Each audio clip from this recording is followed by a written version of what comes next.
Feel कर रहे हैं कि बच्चे कट रहे, बाकी बच्चे क्लासा में ओके। सो अज बहुत ही इंपॉर्टेंट सैमीनार है। डॉक्टर डोमिनिक ने 2015 में विजिट किया इंडिया में और खालसा कॉलेज में एज वेल, उदों मिले सी और 8 साल बाद दोबारा आए ने। सो इन्हों का लैक्चर बड़ा मोटिवेशनल साढ़े वास्ते होएगा, क्योंकि जोड़े लोग जिन्होंने खोज की होंगी हिस्टरी उन्होंने सुनना, उन्होंने सारा कई सालों की मेहनत, कई सालों का काम जोड़ा सूँ कुछ मिनटों में सुनने मिलेगा और उन्होंने निचोड़ जोड़ा जीवन का जी उन्होंने खोज की है वो सूँ देखने मिलेगा। मेरे मन च भी बड़ी बार ख्याल आता है कि किन्ना हालातों सिख राज गया। मित्र जी मेरे 2-3 सवाल है नोट कर लो, मैं उन्होंने जवाब तुहाडे कोलों जे अज तैयार है, अज नहीं तो बाद में चाहूँगा खोज करके मैं दसो। मैं अज लैक्चर जी सवाल करूँगा किन्ना हालातों में सिख राज साडा गया है। तुम सारे भली भांति हो, मैं अज वह जिक्र नहीं कराँगा। बड़ा दुख है मेरे मन च महाराज साहब के राज जानता, जे ना जाता वो राज वो हालात ना बनते तो अज इस खिते की इस रीजन की हालत ही होर होनी सी और शायद असी दुनिया के नक्शे के बहुत टॉप के उत्ते होंगे। लेकिन उस तो बाद अंग्रेज़ आ गए और अंग्रेज़ों ने जिथे उस तो पहले 100 साल एंटर कर चुके थे इंडिया 100 साल बाद पंजाब एंटर किए और फिर 100 साल 90 साल राज किया और 1947 तक।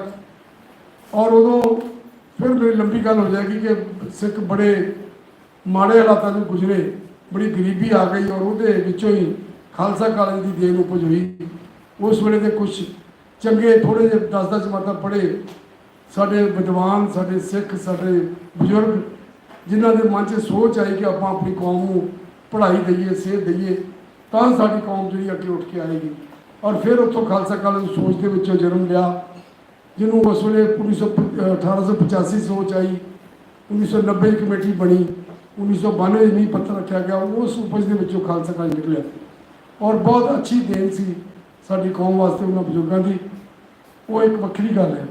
लेकिन उस तो बाद फर्स्ट वर्ल्ड वार आई जी 1914 को लैके 19 वर्ल्ड वार, उन्होंने पढ़े पता लगता उदों कि हालातों में सिखा ने जोड़ा है वो भर्ती हुई और किमें भर्ती हुए, कितनी देर जो अगे बॉर्डर से उन्होंने भेजता गया लड़ने वास्ते। ये एक बहुत सोच वाला विषय है।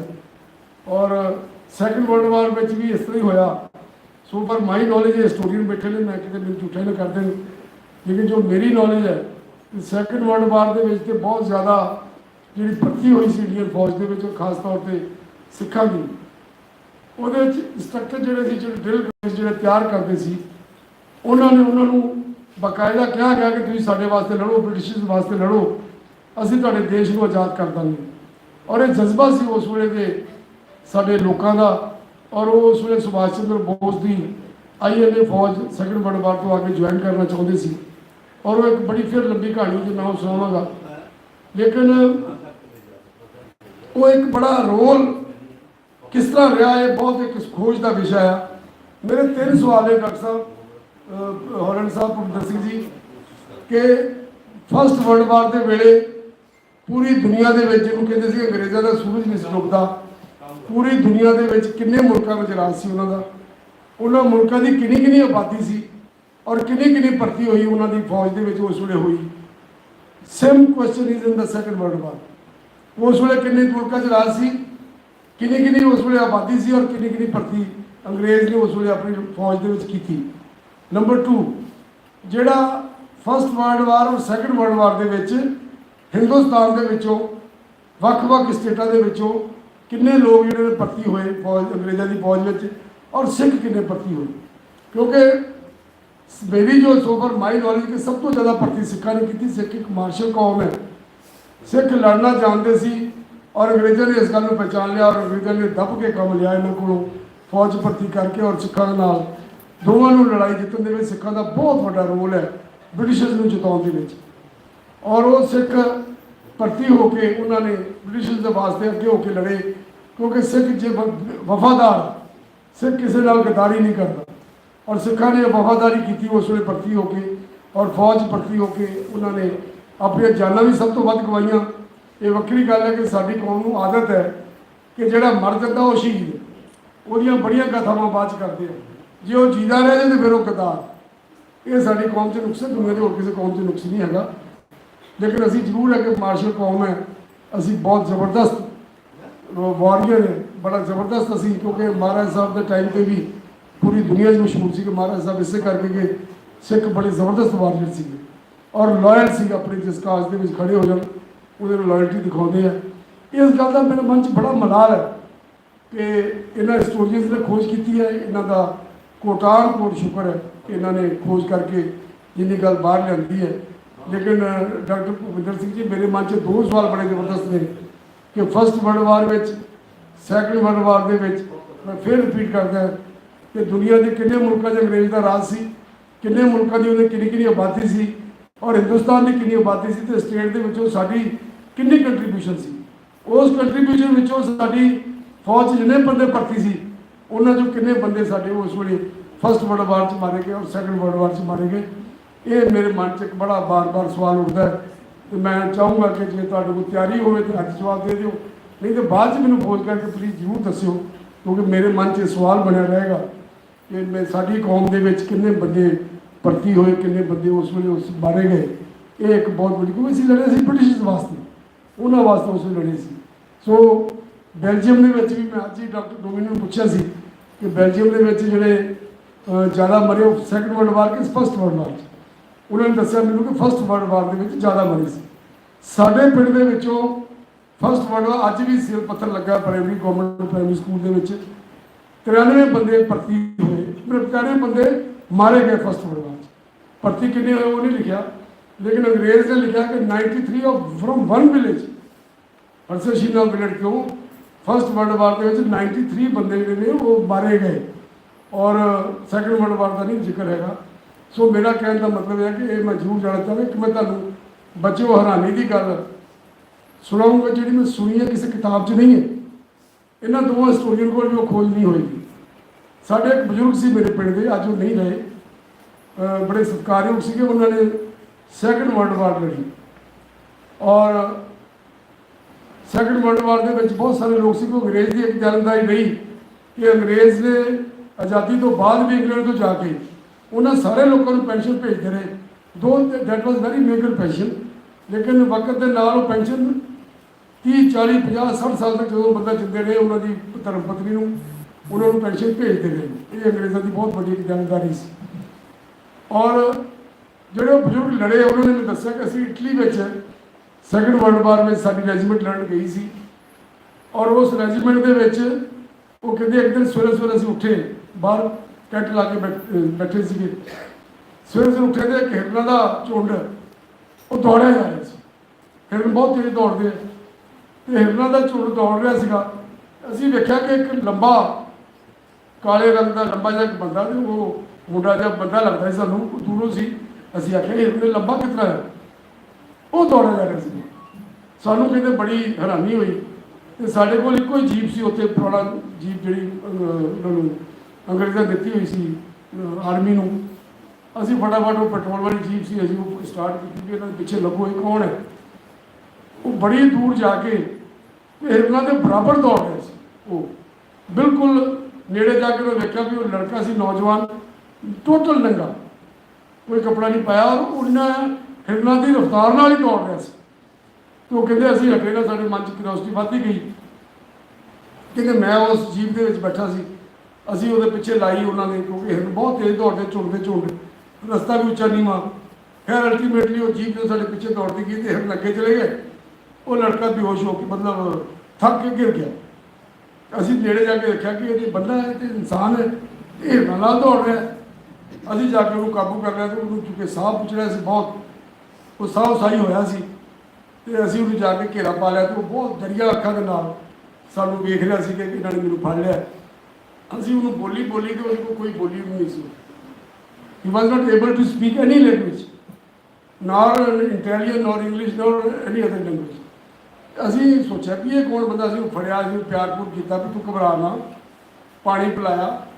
ਅਸੀਂ ਫਿਰ ਉਹਨੂੰ ਨੰਗੇ ਨੂੰ ਚੁੱਕ ਕੇ ਲੈ ਆਏ। ਉਹ ਨੌਜਵਾਨ ਲੜਕਾ ਸੀ ਜਿਹਨੂੰ ਉਹਦੇ ਦਾੜੀ ਨਹੀਂ ਸੀ ਆਈ, ਲੇਕਿਨ ਦਾੜੀ ਆਉਣ ਵਾਲੀ ਸੀ, ਦਾੜੀ ਮੁੱਛਾਂ। ਯੂ ਕੈਨ ਇਮੈਜਿਨ ਕਿ ਉਹ 18-19 ਸਾਲ ਦਾ ਲੜਕਾ ਹੋਏਗਾ। ਉਹ ਕਹਿੰਦੇ ਸਾਡੇ ਨਾਲ ਔਖੀ ਮਿੱਠੀ ਦੀ ਦਾਸਤਾਨ ਉਹਨਾਂ ਨੂੰ ਸੁਣਾਈ ਸੀ।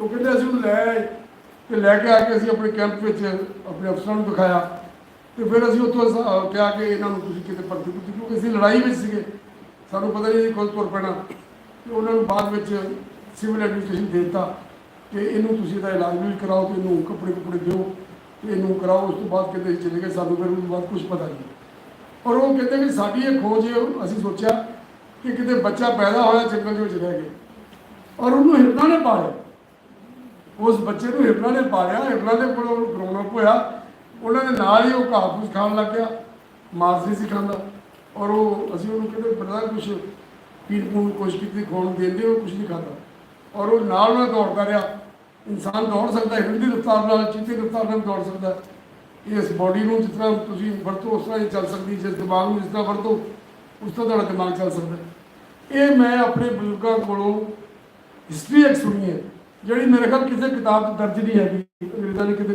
ਨੋਟ ਨਹੀਂ ਕੀਤੀ ਜਾਂ ਇਹ ਗੱਲਬਾਤ ਛੁਪੀ ਰਹਿ ਗਈ ਕੀ ਹੋਇਆ ਲੇਕਿਨ ਇਸ ਤਰ੍ਹਾਂ ਵੀ ਹੋ ਸਕਦਾ ਕਿ ਇਨਸਾਨ ਜਿਹੜਾ ਹੈ ਉਹਨੂੰ ਮਾਂ ਹੀ ਆਪਣੀ ਬੋਲੀ ਸਿਖਾਉਂਦੀ ਹੈ ਮਾਂ ਹੀ ਉਹਨੂੰ ਪਾਲਦੀ ਹੈ ਮਾਂ ਹੀ ਤੁਰਨਾ ਸਿਖਾਉਂਦੀ ਹੈ ਤਾਂ ਹੀ ਕਹਿੰਦੇ ਨੇ ਮਦਰ ਟੰਗ ਹੈ ਸੋ ਮਾਂ ਦੀ ਬੋਲੀ ਨਾਲ ਇੱਕ ਮੈਂ ਆਪਣੇ ਬਜ਼ੁਰਗਾਂ ਕੋਲ ਮੇਰਾ ਦਿਲ ਕੀਤਾ ਕਿ ਮੈਂ ਤੁਹਾਨੂੰ ਇਹ ਗੱਲ ਸੁਣਾਵਾਂ ਇਹ ਗੱਲ ਮੇਰੇ ਦਿਮਾਗ 'ਚ ਵਸੀ ਹੋਈ ਹੈ ਕਿ ਇਸ ਤਰ੍ਹਾਂ ਵੀ ਕਦੀ ਕਿਸੇ ਨਾਲ ਹੋ ਸਕਦਾ ਉਹ ਇੱਕ ਸੈਕਿੰਡ ਵਰਲਡ ਵਾਰ ਦੀ ਗੱਲ ਹੈ ਸੋ ਮੈਂ ਅੱਜ ਬਹੁਤ ਮੇਰਾ ਸਿਰ ਝੁਕਦਾ ਹੈ ਇਹਨਾਂ ਦੋਨੋਂ ਹਿਸਟੋਰੀਅਨ ਦੇ ਅੱਗੇ ਇਹ ਸਾਡੇ ਕੋਲ ਆਏ ਨੇ ਅੱਜ ਇਹਨਾਂ ਦਾ ਮੋਟੀਵੇਸ਼ਨਲ ਲੈਕਚਰ ਸਾਨੂੰ ਸੁਣਨ ਨੂੰ ਮਿਲੇਗਾ ਮੈਂ ਇਹਨਾਂ ਦਾ ਇੱਥੇ ਆਪਣੇ ਖਾਲਸਾ ਕਾਲਜ ਆਉਣ 'ਤੇ ਬਹੁਤ ਵੈਲਕਮ ਕਰਦਾ ਹਾਂ I welcome you sir that you have come here to deliver the lecture this historian I have all regards for you thank you very much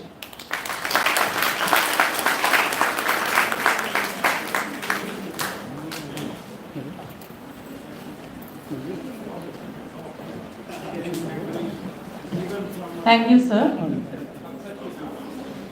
Today we feel privileged to have amongst us Dr. Dominic Dinduwen, Coordinator Flanders Field Museum Vipers and Visiting Professor, University of Antwerp, Belgium. Professor Dominic Dinduwen is a renowned personality who has played a pivotal role in opening the welcome doors of Leper, Belgium to the Sikhs, a place where Sikhs fought twice in World War I. Every year, thousands of Sikhs of Belgium visit that place in reverence on 11th of November to remember the sacrifices of their forefathers. Professor Dominic Dinduwen completed MA in History in 1994 and Master after Master in Archival Science in 1995 from Brussels Free University. He has worked as a journalist from 1991 to 93 and for a press agency from 1995 to 97 in Brussels. Professor Dominic Dinduwen has also held the post of a researcher, assistant curator, and has organized various exhibitions as Strangers in a Strange Land, Belgium Refugees in World War I, and The Last Witness, to mention a few. A prolific writer, Professor Dominic Dinduwen has numerous publications to his credit in Dutch as well as English language. In true sense, Professor Dominic Dinduwen is a personification of a passionate researcher, an enlightened academician, and a committed historian. I now invite Professor Dominic Dinduwen to share his valuable perceptions with us.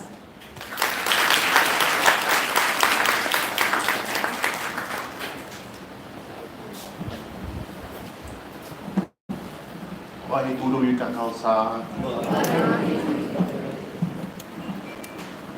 Dear everybody, I'm very happy to be back here after 8 years. In 2015, I was able to address an audience in this venerable college, and it feels very good to be back in Amritsar, where I have so many friends. And before I start the proper part of my lecture, I think it is important to stress how this all came into being. And we have to go back 25 years ago. And 25 years ago, I was even much younger than I am today, and so was my friend Bhupinder Singh, Holland.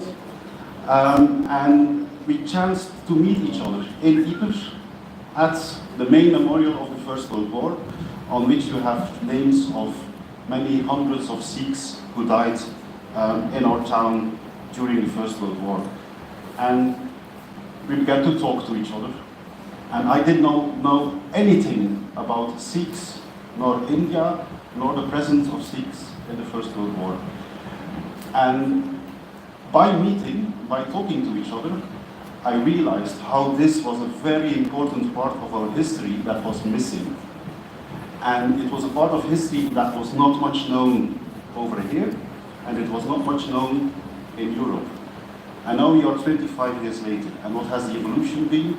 Since we have had some exhibitions, we've had some books, both published over here in India as well as in Europe. Through visiting Punjab, for instance, 8 years ago, I got acquainted with many other people. I'll just mention some. For instance, there's Harbin Singh Bhati. And I think that is the reason I mention him is because there is a direct link. His grandfather fought in the First World War, and his wife's great-grandfather also fought in the First World War. And they keep these memories alive within their family, and that's a very important fact. It's not only for the public audience, it's within the course of the family that this memory of the ancestors who fought and in this case survived, but could have given their lives for the better of humanity, that these stories are preserved. And at the same time, you have these family cores, but then there are people like Dr. Ravinder Singh China, who's a great educator and who has the means to help us to spread this message, spread this story to larger audiences, such as you are today. So to start, can I go to the second slide? Next slide, please. Yeah. It is estimated that during the First World War, some 140,000 Indian soldiers and laborers were deployed in Europe during and immediately after the war. 90,000 were soldiers and camp followers and so, and infantry and cavalry units, and more than 48,000 were workers from the Indian Labour Corps. As you all know, the Punjab was a very important recruiting area, so not a majority, but a very important part of these units sent to Europe were composed of Sikhs. Now it is important to know that in 1914, when the Indian Army was deployed in France and in Belgium, it was not because it was wanted, but it was because it was needed. The British Prime Minister then, and most of his ministers, they felt strongly they didn't want what they called native troops to fight in Europe. They didn't want that, but they needed absolutely these troops. And for instance, the British Minister of War at that time, Lord Kitchener, he forced a decision and he told the General Staff in Simla in the end of August 1914, we are in a tight place and we are employing every source. So that's something important to keep in mind. The British needed the Indian Army in 1914 because their own army was actually much smaller, so they needed the Indians. Can I go to the next slide? So as soon as they arrived, and that was during the first Battle of Ypres, the Indian troops, mainly Sikhs, but also a lot of Punjabi Muslims, they were rushed into the front line. And the British considered the Indian units as reservoirs of men, and they were deployed wherever and when manpower was most needed. So what they actually did, and this is not favorable for group, for the war morale and so on, they split up the units. And on the map it's a bit difficult to see, but on the map what you would actually see is in the middle is our town of, well, you see between two villages, you see the lines, but what the map makes clear is that instead of putting the Indians as one regiment on a whole, what they will do is split them up in smaller companies, which means that you would have a little bit of Indians there, a little bit of Indian there, a little bit of Indians there, which is clear that they were used as reservoirs to support the British. First the British, and then the Indians were there to support. But still, as I said, their presence was absolutely vital. In the words of John Charteris, who was a very famous military historian, and he said about the Sikh troops, particularly, they filled a gap in the line when we had no other troops to put in. And actually, the Indian Army Corps, in the first Battle of Ypres, 1914, which was a very important moment because that's when the Germans who invaded Belgium and France were stopped, they held 12 miles of the line, and that was 1/3 of the total British front line. So take away the Indian presence, and the British would have lost the war at that stage. But it came at a high cost. After 1 month of battle, the average strength of an infantry army battalion in Europe was less than 550. In the beginning it had been 780. So after that battle they lost a lot of men. After the first battle of Ypres, they were involved in both defensive and offensive operations at Ypres, south of Ypres in northern France.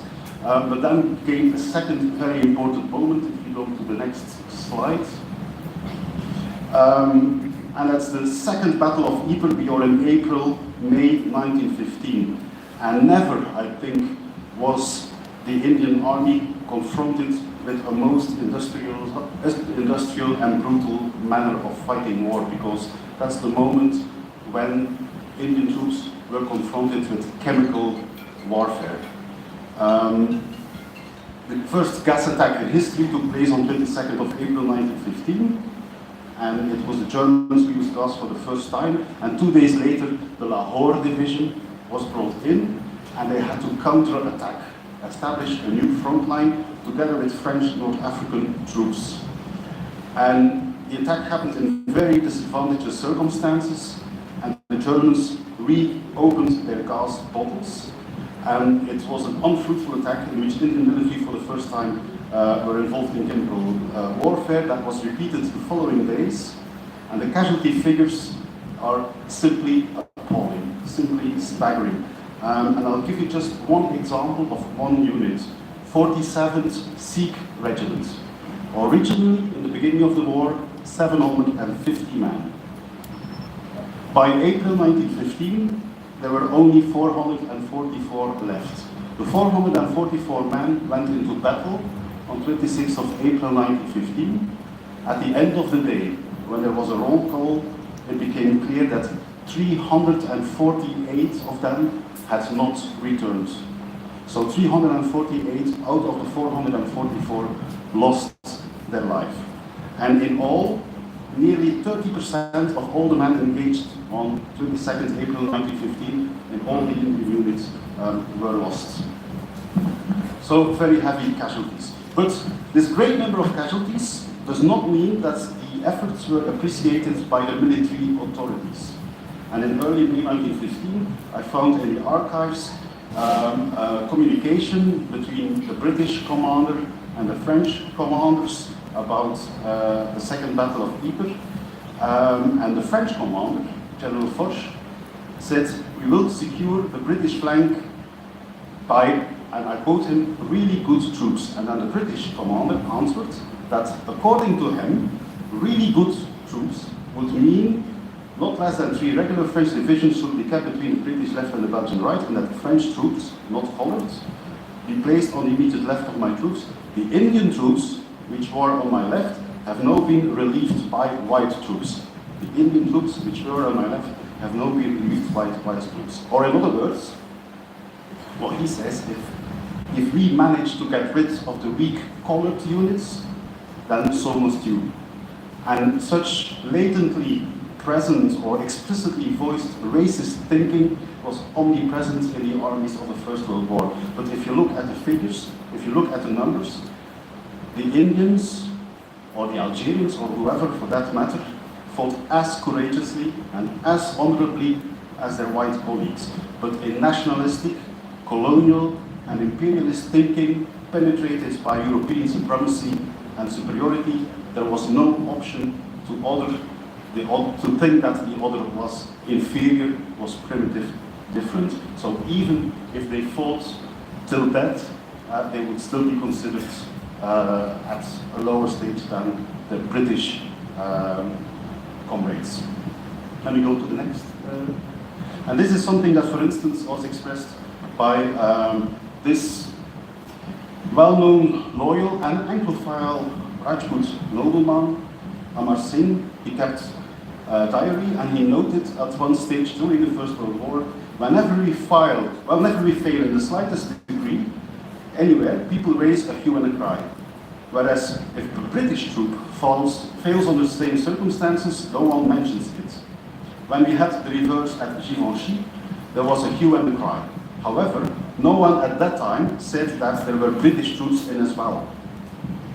And then again, when we had such a brilliant success at Neuchâtel, I heard General Blackadder himself say that people are singing the praises of the Indian troops as if there were no Britishers with them. I do not know what is expected of the Indians. After all, a man can give his life up, and no one can say the Indians have been sparing themselves in any way. End of quote.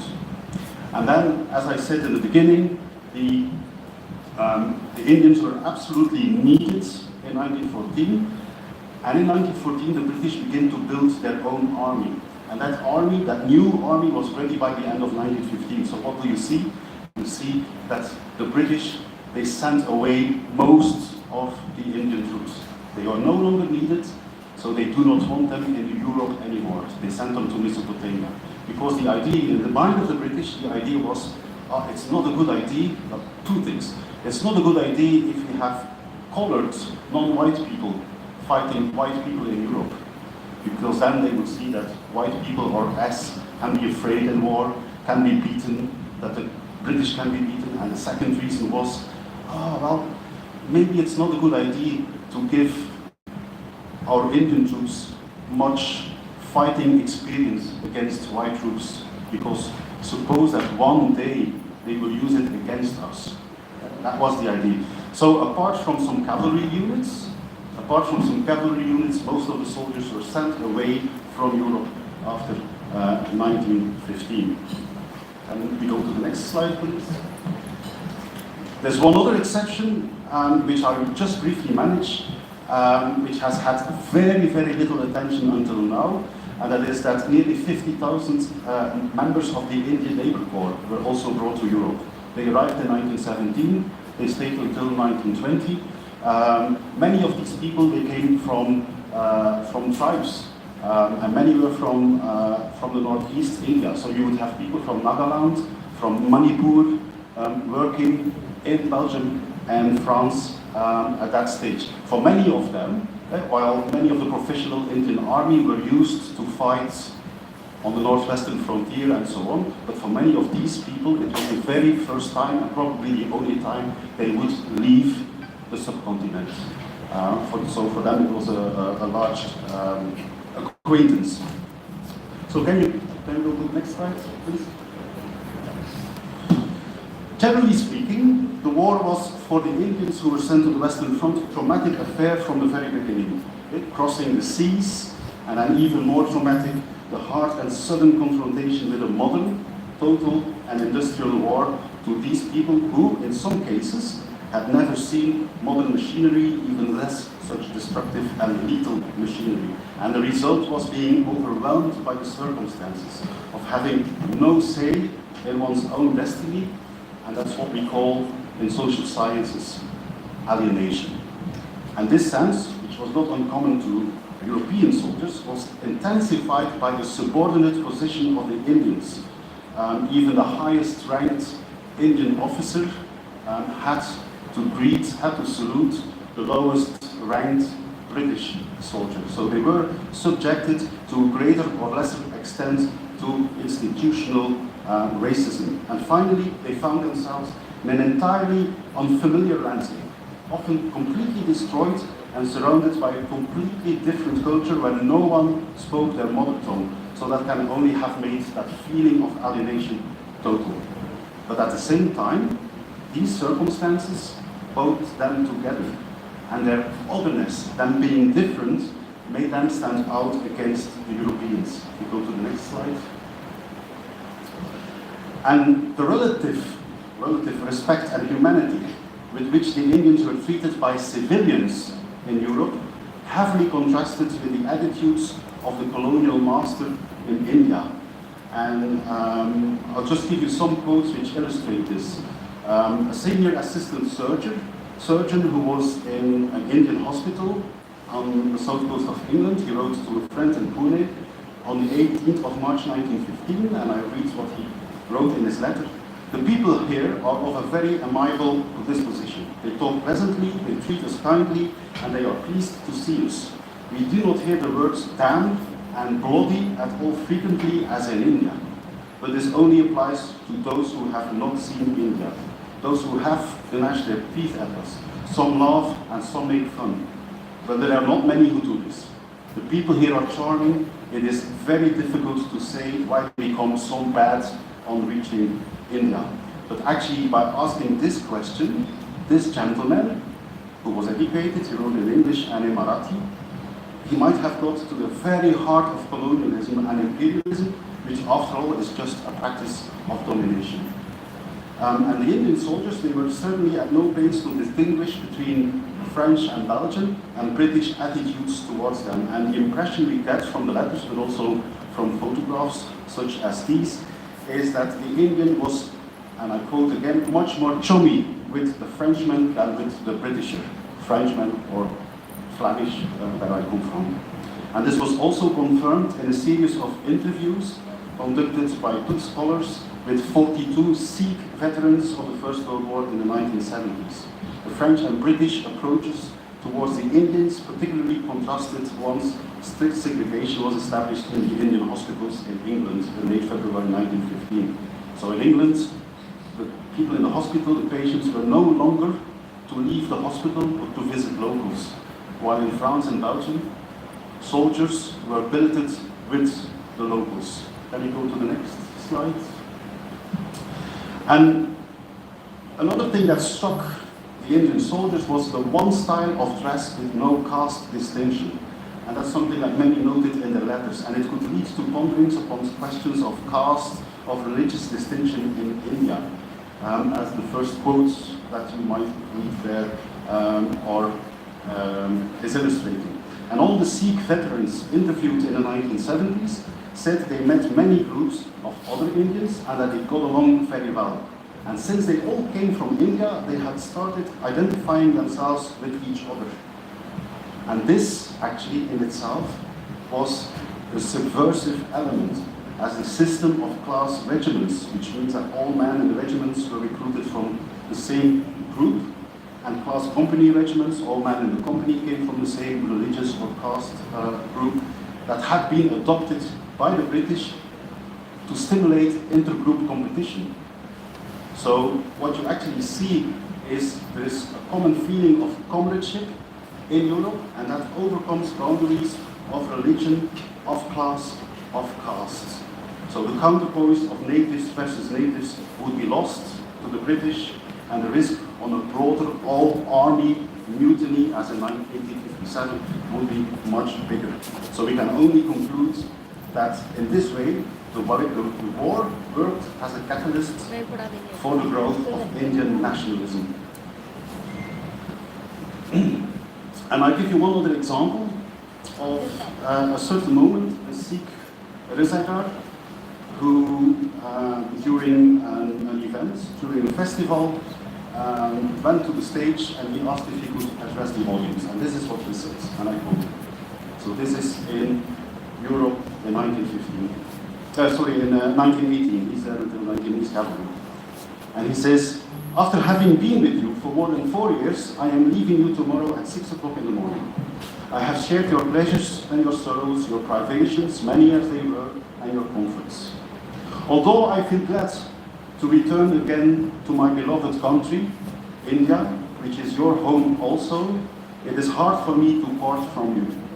Perhaps we will never again meet in this life. I feel therefore I must tell you an important thing before bidding you goodbye. You must know this. And then, in a complete silence, he continued, the advancement of our country rests upon two things. First, education. The second thing is unity. We must forget our absurd prejudices of castes and religions. There is no such thing as caste. I myself come from a Sikh family. I say, in the sight of God, there is no difference between man and man because of caste or religion. Religion must not be a matter of difference and disunity. Be a Hindu or a Mohammedan or a Sikh, a Christian or a Jew, a Parsi or a Buddhist, as you like, and be true and pure and faithful to whatever religion you belong. Do not look down upon a man of another religion with prejudice and enmity. If we learn that lesson, there will cease to be differences and ill feeling among ourselves, and we shall be a united and progressive people. So this man actually understood the significance. The guy who wrote down this speech, he said this was a wonderful instance of the new realization of Indian peoples.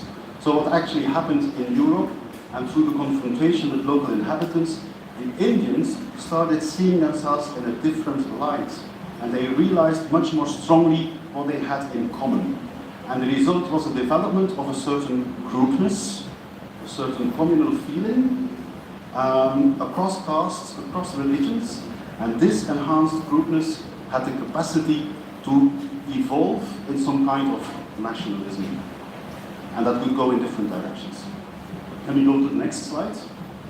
But besides the development of forms of groupness, being in Europe and meeting Europeans enhanced the self-consciousness of Indian Jews. Personal and common shortcomings were realized, and this led to a wish to learn from Europe. To learn from Europe in a positive sense and in a negative sense. Things that could be adopted from Europe and things that were to be avoided from Europe. So I'll give you one example, some examples. There is a Razaidar, he wrote to a friend to keep an account of the result of crops, how to instruct his tenants in the application of manure, and he promised him to tell all of the useful lessons in agriculture he had learned in France. There was another Sikh soldier, and he copied the way staircases were built. He described the method of plowing, and he made a plea for using iron agricultural implements.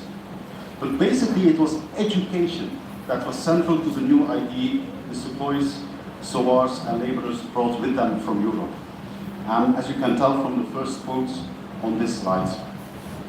However, the man also realized that educational efforts would not always be appreciated back home. And this, for instance, is a soldier who wrote home, and he wrote, "My own eyes have been opened since I came to Europe, and have entirely altered the views which I held before. If I live to return, and if God gives me children, I will give them a good education, whether they be sons or daughters. It is education alone which makes them wise and teaches them to hate and abandon those habits and customs in our country that are improper. Such people, however, are only 1 in 1,000 and have to contend with great difficulties at the hands of the majority who treat them as if they have lost their senses, whereas in reality it is the majority who are blinded by ignorance." And you can see that similar views on education were shared by many other Indian soldiers in Europe. But it was not manifested in an uncritical desire to emulate the West. Besides shortcomings, also strengths were realized. And this is another example. On 22nd March 1915, a letter in Hindi written from France to a friend in India, and he writes, "The inhabitants in France are honest and very polite. The morals are also good as regards civilization, but as regards spirituality, I am very sorry. They are all in all for sensual enjoyments. It seems to me that to eat and drink is the merit of their life. They have a Catholic religion which is almost reduced to nothing but etiquette, and owing to this weakness, they are very weak in spiritual morality. At best I come to the conclusion that with the loss of spirituality, they will lose their national strength, as our India did. The present bad condition of India is due to the loss of spirituality." Can we go to the next slide?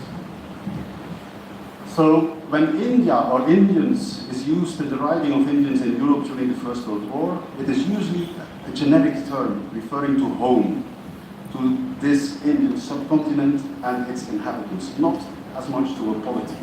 Yet the war clearly stimulated the identification with a certain idea of India.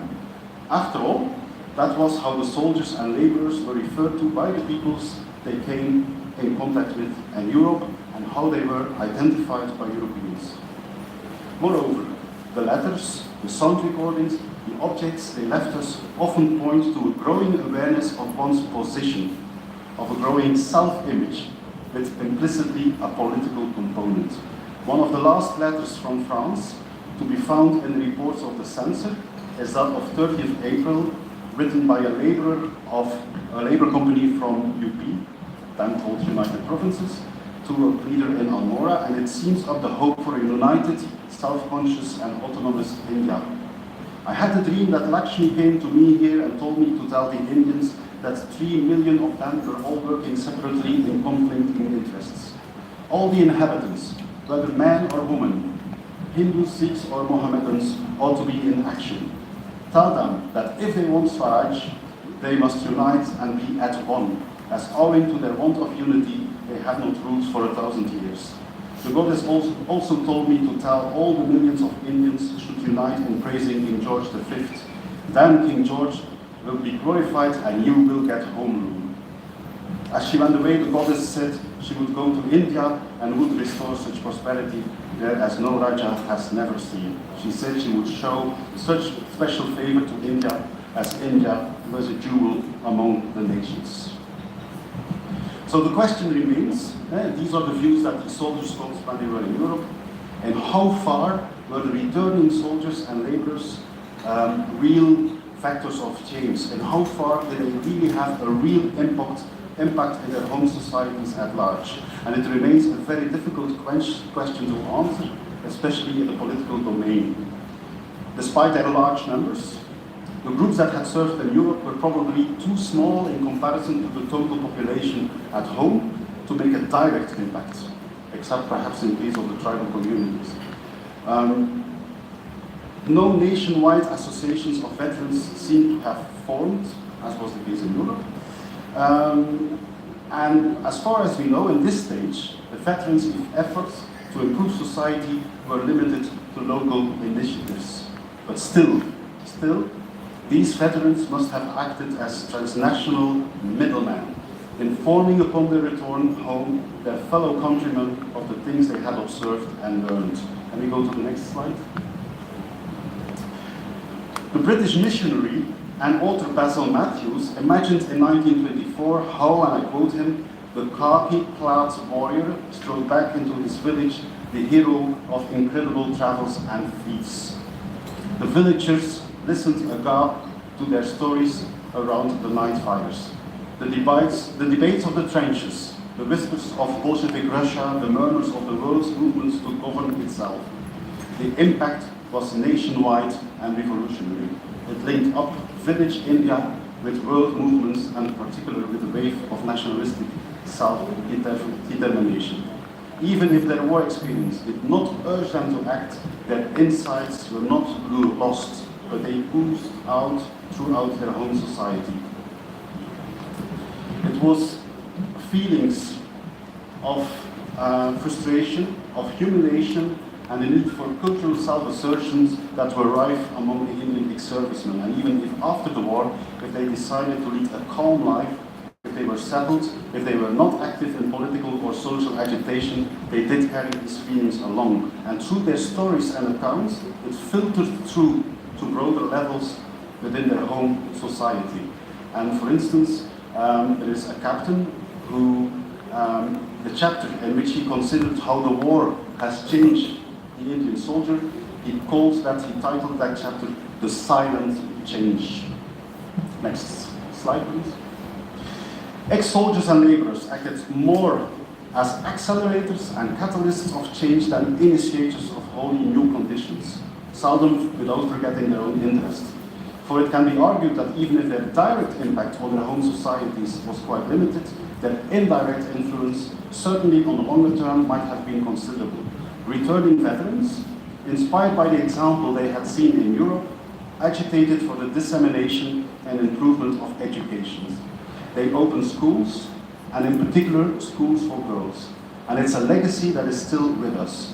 Some schools in India and Pakistan still bear plaques stating that they were founded by First World War veterans. And this investment in educational projects on behalf of ex-soldiers is also politically highly significant. Nationalist texts that popularize grievances are written and they are read by the educated. It's the educated that organize movements, and the educational systems and other institutions help to spread these ideas to the masses. So in consequence, reinforcing education is a political act, especially in the context of colonial society with an emerging nationhood. Next slide. So the returned veterans of the First World War were particularly instrumental in jeopardizing the idea that the West was the leading light for intellectuals, and in transforming the way the white man was looked upon. That the image of Western civilization, including the myth of white superiority, had seriously suffered was clear to many, not in the least colonial pundits and missionaries. All Indian veterans, regardless of whether they had been soldiers or laborers, they had all been awarded the Inter-Allied Victory Medal. And this medal, which you see there, proudly proclaimed they had served in the Great War for Civilization. And no one would have seen better the gaping gap between theory, fighting for high ideals such as freedom and justice, and the practice, war and hardship. The way the Indians and other colonial troops had been treated in the First World War put a heavy mortgage on the middle and long term on the survival of the British Empire as well as other colonial empires. In this respect, their war experience did play a role in the worldwide contestation of the hegemony of white rule that would emerge after the First War and which would ultimately lead to decolonization, even if it would take the Second World War to complete that process of Europe's self-disempowerment that had begun in the First World War. So you see that the role of the soldiers, even if their number can be considered limited, was far more important than you would expect at first stage. Can we go to the next slide and final slide? And I thank you very much.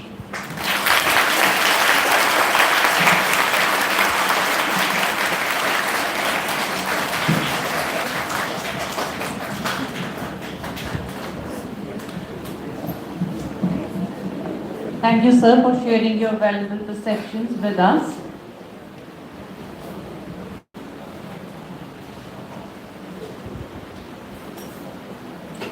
We feel privileged to have amongst us Sardar Bhupinder Singh Ji Holland, Chief International Human Rights Organization of Dutch 6. A proud alumnus of Khalsa College, Sardar Bhupinder Singh is European Chairman of Khalsa College Amritsar Global Alumni Association and member Sri Nankana Sahib Foundation, Washington. As a Sikh missionary, Sardar Bhupinder Singh Ji Holland has made significant contribution to the Sikh cause in Europe. As a social worker and public leader, Sardar Bhupinder Singh amongst the most prominent Sikhs of Europe. Sardar Bhupinder Singh is highly acclaimed as a thinker and a scholar.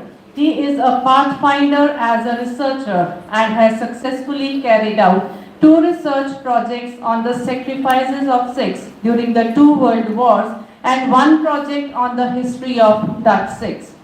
These historical, precious and priceless mini-archives of the Sikhs have helped him earn name and fame among scholars and statesmen across the world.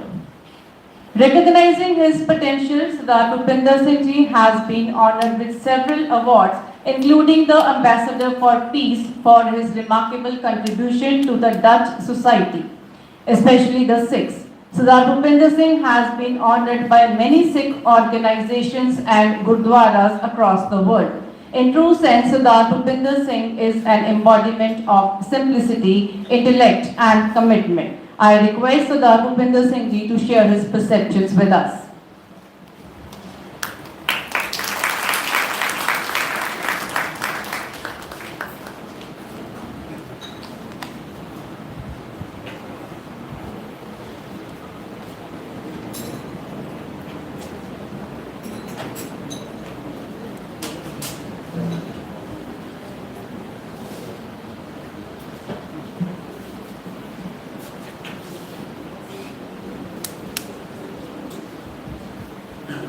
Waheguru ji ਕਾ ਖਾਲਸਾ ਵਾਹਿਗੁਰੂ ਜੀ ਕੀ ਫਤਿਹ। Doctor ਸੀਨਾ ਜੀ ਨੇ ਦੋ ਪ੍ਰਸ਼ਨ ਰੱਖੇ ਨੇ, ਮੈਂ ਫਿਰ ਭੁੱਲ ਨਾ ਜਾਵਾਂ। ਮੈਂ ਪਹਿਲੋਂ ਉਹਨਾਂ ਦਾ ਜਵਾਬ ਦਿੰਦਾ ਹਾਂ। Undivided India first World War ਦੇ ਵਿੱਚ 1.2 ਮਿਲੀਅਨ ਸਾਰੇ ਇੰਡੀਆ ਦੇ ਵਿੱਚੋਂ, ਇੰਡੀਅਨ ਸਬ ਕੰਟੀਨੈਂਟ ਦੇ ਵਿੱਚੋਂ ਇਹਨਾਂ ਫੌਜੀਆਂ ਨੂੰ ਭਰਤੀ ਕਰਕੇ ਯੂਰਪ ਦੇ, ਅਫਰੀਕਾ ਦੇ, ਫਾਰ ਈਸਟ ਦੇ, ਟਰਕੀ ਦੇ, ਲਿਬਨਾਨ, ਸੀਰੀਆ, ਜੋਰਡਾਨ, ਇਹਨਾਂ ਮੁਲਕਾਂ ਦੇ ਵਿੱਚ ਇਹਨਾਂ ਨੂੰ ਭੇਜਿਆ ਗਿਆ। ਔਰ ਇਹ ਜੋ ਗਿਣਤੀ ਸੀ ਸਾਡੀ ਇਹਦੇ ਵਿੱਚ ਸਿੱਖਾਂ ਦੀ, ਉਹ 4.25 ਲੱਖ, 12 ਲੱਖ ਦੇ ਵਿੱਚੋਂ 4.25 ਲੱਖ ਸਾਡੇ ਸਿੱਖ, ਸਾਡੇ ਬਜ਼ੁਰਗ ਇੱਥੋਂ ਲੈ ਕੇ ਗਏ ਨੇ। ਔਰ ਸਾਰੇ ਦੇ ਸਾਰੇ ਅੰਮ੍ਰਿਤਧਾਰੀ ਸਨ।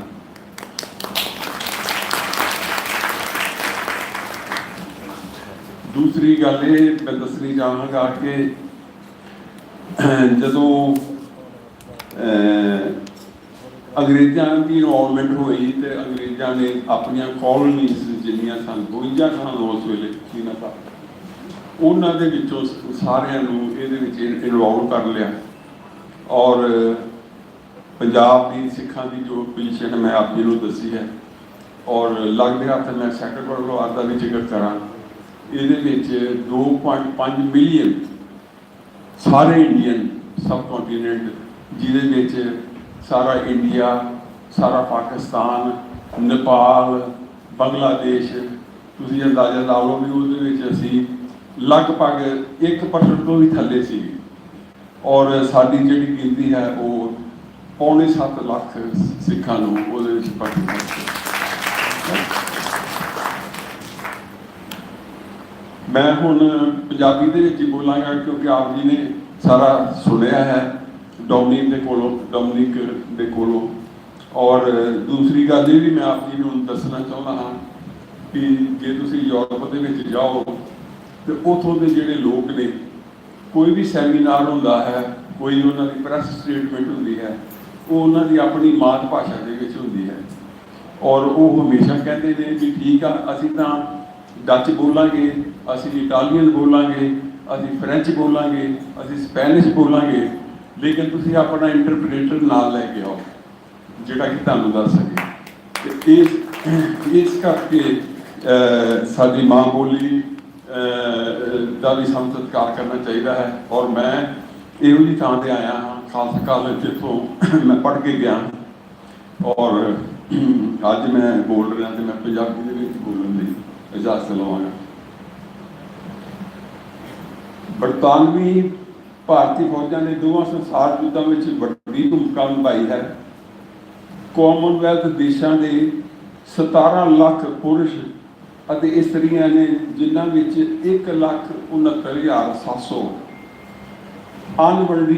ਵੰਡਿਆ ਬਰਤਾਨਵੀ ਭਾਰਤੀ ਫੌਜਾਂ ਸਨ, ਜੋ 1914 ਤੋਂ ਲੈ ਕੇ 1918 ਅਤੇ 1939 ਤੋਂ ਲੈ ਕੇ 1945 ਦੇ ਸਮੇਂ ਦੌਰਾਨ ਹੋਏ ਵਿਸ਼ਵ ਯੁੱਧਾਂ ਦੇ ਵਿੱਚ ਸ਼ਹੀਦ ਹੋਏ। ਪਹਿਲੇ ਮਹਾਯੁੱਧ ਵਿੱਚ ਬਰਤਾਨਵੀ ਭਾਰਤੀ ਫੌਜਾਂ ਦੀ ਗਿਣਤੀ 12 ਲੱਖ ਸੀ, ਜਿਸ ਦਾ ਵੱਡਾ ਹਿੱਸਾ ਸਿੱਖ ਫੌਜਾਂ ਸਨ। ਔਰ ਪਹਿਲੀ ਵੱਡੀ ਆਲਮੀ ਜੰਗ ਵਿੱਚ ਸਿੱਖ ਜਿਹੜੇ ਨੇ ਉਹ 25% ਸਨ। ਤੁਸੀਂ ਹੁਣ ਆਪ ਅੰਦਾਜ਼ਾ ਲਾ ਲਓ ਵੀ ਕਿੱਡਾ ਵੱਡਾ ਸਬ ਕੰਟੀਨੈਂਟ ਹੈ, ਤੇ ਉਹਦੇ ਵਿੱਚ ਅਸੀਂ ਜੇ 1% ਵੀ ਹੋਈਏ ਤੇ ਸਾਨੂੰ ਮਾਰਸ਼ਲ ਕੌਮ ਸਮਝ ਕੇ, ਕਿਉਂਕਿ ਉਹਨਾਂ ਨੇ ਅੱਗੇ ਲੜਾਈਆਂ ਸਾਡੇ ਨਾਲ ਲੜੀਆਂ ਸਨ ਅੰਗਰੇਜ਼ਾਂ ਆਪਣਾ ਮਹਾਰਾਜਾ ਰਣਜੀਤ ਸਿੰਘ ਤੋਂ ਬਾਅਦ, ਔਰ ਉਹਨਾਂ ਨੂੰ ਸਾਰਾ ਪਤਾ ਸੀਗਾ ਵੀ ਇਸ ਕੌਮ, ਇਹ ਮਾਰਸ਼ਲ ਕੌਮ ਹੈ ਔਰ ਇਹਦਾ ਕੋਈ ਮੁਕਾਬਲਾ ਨਹੀਂ ਕਰ ਸਕਦਾ। ਇਸ ਕਰਕੇ ਇਹਨਾਂ ਦੀਆਂ ਜਿਹੜੀਆਂ ਡਿਵੀਜ਼ਨਾਂ ਨੇ, ਜਿਹੜੀਆਂ ਰੈਜੀਮੈਂਟਾਂ ਨੇ, ਉਹ ਲਗਭਗ 5-6 ਸਾਲਾਂ ਬਾਅਦ ਹੀ ਮਹਾਰਾਜਾ ਰਣਜੀਤ ਸਿੰਘ ਦੇ ਰਾਜ ਤੋਂ ਬਾਅਦ ਕਾਇਮ ਕਰ ਦਿੱਤੀਆਂ ਗਈਆਂ।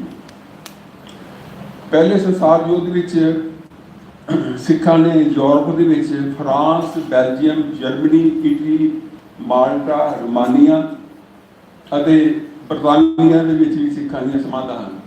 ਬਰਤਾਨੀਆ ਦੇ ਵਿੱਚ ਸਿੱਖਾਂ ਦੀਆਂ ਸਮਾਧਾਂ ਕਿਉਂ ਹਨ?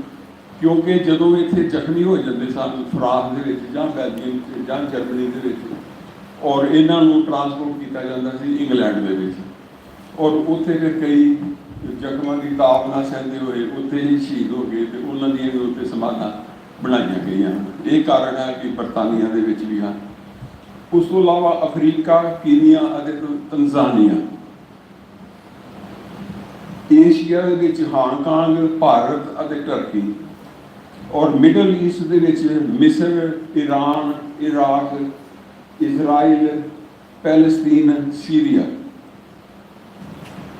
ਪਹਿਲੇ ਸੰਸਾਰ ਯੁੱਧ ਸਮੇਂ ਬੈਲਜੀਅਮ ਵਿੱਚ 2 ਵਾਰੀ ਫਲੈਂਡਰਸ ਅਤੇ ਵਾਈਪਰਸ, ਜਿੱਥੋਂ ਡੋਮਿਨਿਕ ਵੀ ਆਏ ਨੇ, ਉਸ ਏਰੀਏ ਦੇ ਉੱਤੇ 22 ਅਕਤੂਬਰ 1914 ਤੋਂ ਲੈ ਕੇ 31 ਅਕਤੂਬਰ 1914 ਅਤੇ 23 ਅਪ੍ਰੈਲ 1915 ਤੋਂ 1 ਮਈ 1915 ਬਹੁਤ ਭਿਆਨਕ ਲੜਾਈਆਂ ਲੜੀਆਂ ਗਈਆਂ, ਜਿਹੜੀਆਂ ਕਿ ਸਿੱਖਾਂ ਅਤੇ ਜਰਮਨਾਂ ਦੇ ਵਿਚਕਾਰ ਹੋਈਆਂ।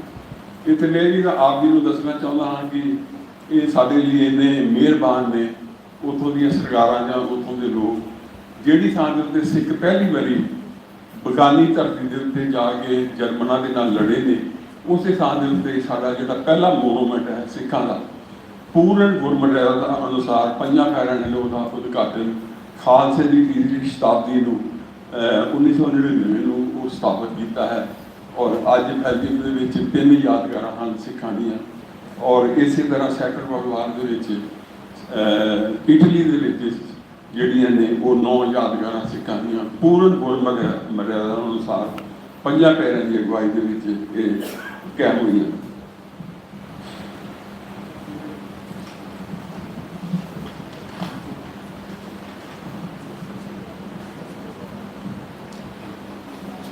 ਨਿਊ ਚੈਪਲੇ ਜਿਹੜਾ ਹੈ ਉਹ ਫਰਾਂਸ ਦੇ ਵਿੱਚ ਹੈ, ਉੱਥੇ ਪਹਿਲਾ ਐਕਸ਼ਨ ਹੋਇਆ ਹੈ ਔਰ ਉਹਦੇ ਵਿੱਚ ਸਾਡੀਆਂ ਸਿੱਖਾਂ ਦੀਆਂ 7 ਰੈਜੀਮੈਂਟਾਂ ਨੇ ਹਿੱਸਾ ਲਿਆ ਔਰ ਉਹ ਲੜਾਈ 13 ਮਾਰਚ 1915 ਤੋਂ ਲੈ ਕੇ 15 ਮਾਰਚ 1915 ਤੱਕ ਹੋਈ ਹੈ ਔਰ ਉਹਦੇ ਵਿੱਚ ਸਾਡੀਆਂ ਜਿਹੜੀਆਂ 5 ਰੈਜੀਮੈਂਟਾਂ ਨੇ ਉਹਨਾਂ ਦੇ 80% ਸਿੱਖ ਜਿਹੜੇ ਨੇ ਉਹ ਸ਼ਹਾਦਤ ਦਾ ਜਾਮ ਪੀ ਗਏ ਔਰ 2 ਜਿਹੜੀਆਂ ਨੇ ਆਪਣੀਆਂ ਰੈਜੀਮੈਂਟਾਂ ਉਹਨਾਂ ਦੇ 85% ਸਿੱਖ ਜਿਹੜੇ ਨੇ ਉਹ ਉਹਨਾਂ ਨੂੰ ਸ਼ਹਾਦਤ ਮਿਲੀ। ਇਹ ਪਹਿਲਾ ਐਕਸ਼ਨ ਸੀਗਾ ਯੂਰਪ ਦਾ ਜਰਮਨ ਦੇ ਖਿਲਾਫ ਔਰ 2.5 ਕਿਲੋਮੀਟਰ ਤੱਕ ਦਾ ਇਲਾਕਾ ਇਹਨਾਂ ਨੇ ਆਜ਼ਾਦ ਕਰਵਾਇਆ ਔਰ ਉਸ ਤੋਂ ਬਾਅਦ ਜਿਸ ਤਰ੍ਹਾਂ ਕਹਿੰਦੇ ਆ ਵੀ ਪਹਿਲਾਂ ਤਾਂ ਜਰਮਨ ਹਮੇਸ਼ਾ ਹਮਲਾ ਕਰਦਾ ਸੀ, ਅਫੈਂਸ 'ਤੇ ਸੀ, ਲੇਕਿਨ ਇਹ ਜਿਹੜੇ ਆਪਣੇ ਅੰਗਰੇਜ਼ ਨੇ ਤੇ ਦੂਸਰੀਆਂ ਫਰਾਂਸੀਸੀ ਕੈਨੇਡਾ ਵਾਲੇ ਨਾਲ ਆਪਣੇ ਸਿੱਖ ਇਹ ਰਲ ਕੇ ਇਹਨਾਂ ਨੇ 2.5 ਕਿਲੋਮੀਟਰ ਦਾ ਇਲਾਕਾ ਜਿਹੜਾ ਹੈ ਉਹ ਫਤਿਹ ਕੀਤਾ, ਜਿਸ ਨੂੰ ਇਤਿਹਾਸਕਾਰਾਂ ਨੇ ਵੱਖ-ਵੱਖ ਨਾਵਾਂ ਦੇ ਥੱਲੇ ਅੱਜ ਜੋ ਯਾਦ ਕਰਦੇ ਨੇ ਵੀ ਇਹ ਪਹਿਲਾ ਸੀਗਾ ਇਹਨਾਂ ਦੀ ਜੰਗ ਦੀ ਜਿਨ੍ਹਾਂ ਨੇ ਸਾਨੂੰ ਜਿੱਤਣਾ ਸਿਖਾਇਆ, ਜਿਨ੍ਹਾਂ ਨੇ ਸਾਨੂੰ ਲੜਾਈ ਦੇ ਵਿੱਚ ਜੂਝਣਾ ਸਿਖਾਇਆ ਔਰ ਉਹ ਲੋਕ ਜਿਹੜੇ ਸਾਨੂੰ ਸਿੱਖ ਸਨ। ਪਹਿਲੇ ਸੰਸਾਰ ਯੁੱਧ ਦੌਰਾਨ ਫਰਾਂਸ ਅਤੇ ਬੈਲਜੀਅਮ ਦੇ ਪੱਛਮੀ ਮੋਰਚੇ ਤੇ ਕੇਵਲ 14 ਮਹੀਨਿਆਂ ਵਿੱਚ ਭਾਰਤੀ ਪਲਟਨਾਂ ਦੇ 34,252 ਸਿਪਾਹੀ ਜਿਹੜੇ ਨੇ ਸ਼ਹੀਦ ਹੋਏ 14 ਮਹੀਨਿਆਂ ਦੇ। ਉਸ ਤੋਂ ਬਾਅਦ ਫਿਰ ਲਗਭਗ ਅੱਧੀ ਜਿਹੜੀ ਸਾਡੀ ਡਿਵੀਜ਼ਨਾਂ ਨੇ, ਜਿਹਦੇ 'ਚ ਲਾਹੌਰ ਡਿਵੀਜ਼ਨ ਔਰ ਮੇਰਠ ਡਿਵੀਜ਼ਨ, ਉਹਨਾਂ ਨੂੰ ਇੱਧਰ ਇਰਾਕ ਵਾਲੇ ਪਾਸੇ ਵੱਲ, ਈਰਾਨ ਵਾਲੇ ਪਾਸੇ ਵੱਲ ਅਤੇ ਮਿਡਲ ਈਸਟ ਦੇ ਜਿਹੜੇ ਮੁਲਕ ਨੇ ਟਰਕੀ ਦੇ ਖਿਲਾਫ ਉਹਨਾਂ ਨੂੰ ਇੱਧਰ ਲੈ ਕੇ ਆਏ। ਪੰਜਾਬ ਤੋਂ ਇੱਧਰੋਂ ਭਰਤੀ ਹੁੰਦੀ ਜਾਂਦੀ ਸੀ, ਉਹ ਵੀ ਉੱਧਰ ਸ਼ਾਮਲ ਹੁੰਦੇ ਗਏ ਔਰ ਜਿਸ ਤਰ੍ਹਾਂ ਹੁਣ ਹਰਪ੍ਰੀਤ ਸਿੰਘ ਭੱਟੀ ਆਏ ਨੇ, ਉਹਨਾਂ ਬਾਰੇ ਦੱਸਿਆ ਵੀ ਉਹਨਾਂ ਦੇ ਪੜਦਾਦਾ ਜੀ ਵੀ ਉੱਥੇ ਇਰਾਕ ਦੀ ਲੜਾਈ ਜਿਹੜੀ ਹੈ ਬਸਰੇ ਦੀ, ਉਹਦੇ ਵਿੱਚ ਉਹਨਾਂ ਨੇ ਸ਼ਹਾਦਤ ਦਾ ਜਾਮ ਕੀਤਾ। ਕੀਪਰ ਦੀ ਪਹਿਲੀ ਲੜਾਈ ਅਕਤੂਬਰ 1914 ਦੇ ਆਖਰੀ 2 ਦਿਨਾਂ ਵਿੱਚ 57 ਵਾਈਲਡ ਰਾਈਫਲਸ ਅਤੇ 129 ਬਲੋਚੀ ਪਲਟਨ ਨੇ ਬਹੁਤ ਜ਼ਿਆਦਾ ਨੁਕਸਾਨ ਉਠਾਇਆ। ਵਾਈਲਡ ਰਾਈਫਲਸ ਦੇ 750 ਸਿਪਾਹੀਆਂ ਵਿੱਚੋਂ 300 ਅਤੇ ਬਲੋਚੀ ਪਲਟਨ ਦੇ 240 ਸਿਪਾਹੀ ਸ਼ਹਾਦਤ ਦਾ ਜਾਮ ਪੀ ਗਏ ਜਾਂ ਜ਼ਖਮੀ ਹੋਏ ਜਾਂ ਕੈਦੀ ਬਣਾ ਲਏ ਗਏ। ਸਭ ਤੋਂ ਪਹਿਲਾਂ ਜਿਹੜਾ ਵਿਕਟੋਰੀਆ ਕਲਾਸ ਹੈ ਉਹ ਬਲੋਚੀ ਰੈਜੀਮੈਂਟ ਦੇ ਖੁਦਾ ਦੌਦ ਖਾਨ ਨੂੰ ਜਿਹੜਾ ਉਹ ਮਿਲਿਆ ਹੈ, ਉਹ ਈਪਰ ਤੋਂ ਲਗਭਗ ਕੋਈ 7 ਕਿਲੋਮੀਟਰ ਦੂਰ ਹੈ। उस लड़ाई दे विच बहादुरी बदले उन्हां नूं मिली। दूसरी गल मैं आप जी नूं दसना है, मैं डोमिनिक ने भी आप जिक्र किया है बई ईपर दे मैनन गेट के स्थान से सिर्फ 47 सिख रेजिमेंट के जोड़े ने वो 15 नाम जो रिकॉर्ड के आते हैं, लेकिन 26 अप्रैल 1915 जो कैमिकल गैस उन्होंने उत्ते छड्डी गई, नाल कनेडियन सन, नाल आस्ट्रेलिया वाले सन और फ्रांसीसी सन, इन्होंने सारे के उत्ते जब उन्होंने कैमिकल गैस मस्टर्ड गैस जिन्होंने कहते हैं वो वरती, वो साढ़े 348 सिख जोड़े फ्रंट के थे वो शहीद हो गए और जोड़े बाकी बचे ने उन्होंने दूसरे फौजियों को सेफ थावां ते पहुँचाने के बड़ी मदद की। जिस तरह मैं आप जी दसिया कि रिकॉर्ड जोड़ा है वो सिर्फ 15 का है, लेकिन इनफैक्ट साढ़े 47 सिख रेजिमेंट के जोड़े ने 348 सिख शहीद हो गए। इस करके जोड़ा रिकॉर्ड असी पेश किया है 83,005 सिंघां का दोनों वर्ल्ड वार के वो अनकंप्लीट है और इस दे उत्ते असीं वर्क किया है और होर भी जोड़े नाम ने होर भी जोड़ियां जितों सानूं पता लगा है वो मेरे जोड़ा अगले एडिशन आउणगे उहदे विच आपां उहनां नूं दर्ज करांगे।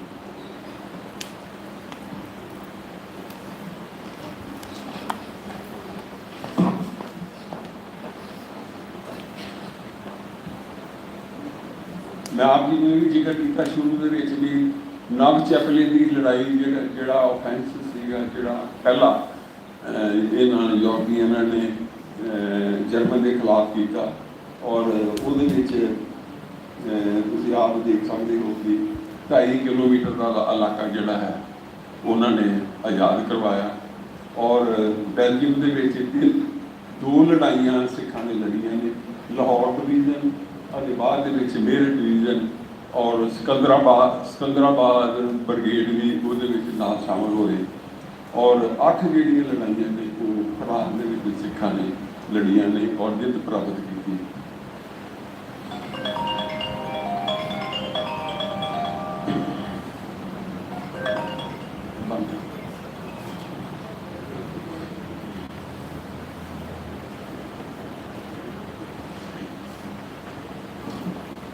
ਜਿਹੜੇ ਜਿਨ੍ਹਾਂ ਦੀਆਂ ਬੌਡੀਆਂ ਮਿਲ ਗਈਆਂ ਉਹਨਾਂ ਦੇ ਸਿਲਾਂ ਬਣਾ ਕੇ ਤੇ ਉੱਤੇ ਜੇ ਸਿੱਖ ਦੇ ਤੇ ਇੱਕ ਓਂਕਾਰ ਸ੍ਰੀ ਵਾਹਿਗੁਰੂ ਜੀ ਕੀ ਫਤਿਹ ਸੰਸਕਾਰੇ ਗਏ ਉਹ ਲਿਖ ਦਿੱਤਾ ਗਿਆ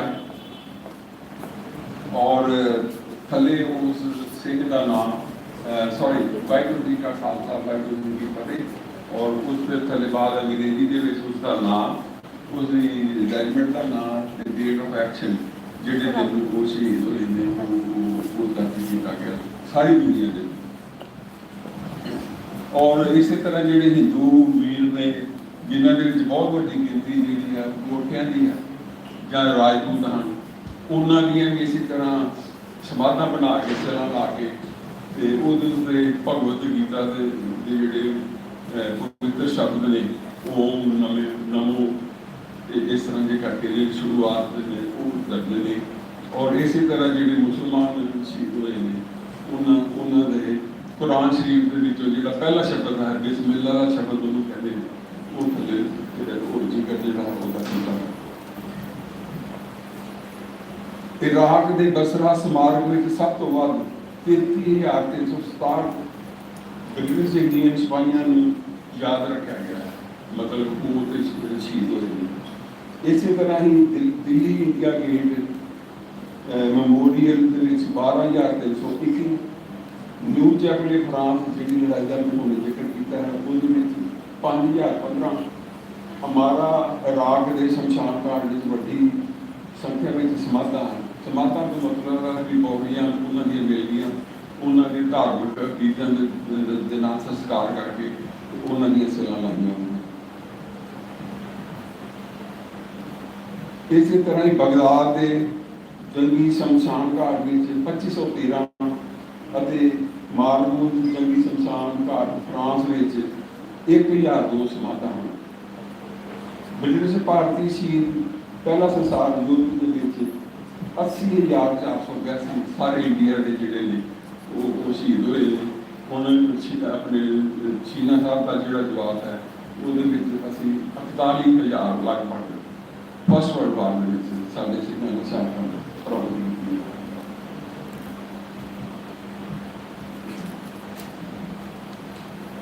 ਜਿਹੜਾ ਇਹ ਜੰਗ ਸੀਗਾ ਇੰਨਾ ਭਿਆਨਕ ਸੀਗਾ ਵੀ ਇਹਦੇ ਵਿੱਚ 32 ਮਿਲੀਅਨ ਜਿਹੜੀਆਂ ਨੇ ਉਹ ਜਾਨਾਂ ਗਈਆਂ, ਸਾਰੀਆਂ ਨੈਸ਼ਨੈਲਿਟੀਆਂ। ਅੰਗਰੇਜ਼ਾਂ ਨੇ ਵੀ ਆਪਣੀਆਂ ਕੌਲੋਨੀਆਂ ਵਿੱਚ ਨਾਲ ਇਨਵੋਲਵ ਕਰ ਲਈਆਂ। ਜਿਹੜੇ ਦੂਸਰੇ ਮੁਲਕ ਦੂਜੇ ਪਾਸੇ ਦੇ ਸੀਗੇ ਉਹਨਾਂ ਦੀ ਵੀ 5-7 ਕੰਟਰੀ ਸੀ, ਉਹ ਵੀ ਆਪਣੇ ਜਿਹੜੇ ਨੇ ਕੌਲੋਨੀਆਂ ਦੇ ਫੌਜੀਆਂ ਨੂੰ ਭਰਤੀ ਕਰਕੇ ਉੱਥੇ ਲੈ ਗਏ। ਇਸ ਤਰ੍ਹਾਂ 52 ਇੱਕ ਪਾਸੇ ਵੱਲ ਔਰ 56 ਦੂਸਰੇ ਪਾਸੇ ਵੱਲ ਜਿਹੜੇ ਡਟ ਗਏ, ਜਿਹਨੂੰ ਆਪਾਂ ਬਹੁਤ ਵੱਡੀ ਜੰਗ, ਜਿਹਨੂੰ ਪਹਿਲੀ ਮਹਾਨ ਲੜਾਈ ਜਿਹੜੀ ਹੈ ਉਹ ਕਹਿ ਲੈਂਦਾ।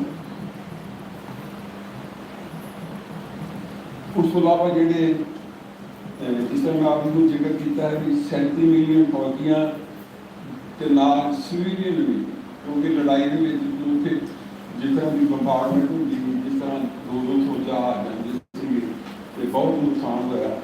ਔਰ ਸਿਵੀਲੀਅਨ ਵੀ ਜਿਹੜੇ ਨੇ ਉਹ ਵੀ ਜਿਹੜੀ ਬਹੁਤ ਵੱਡੀ ਗਿਣਤੀ ਵਿੱਚ ਵਿਕਟਮ ਬਣੇ।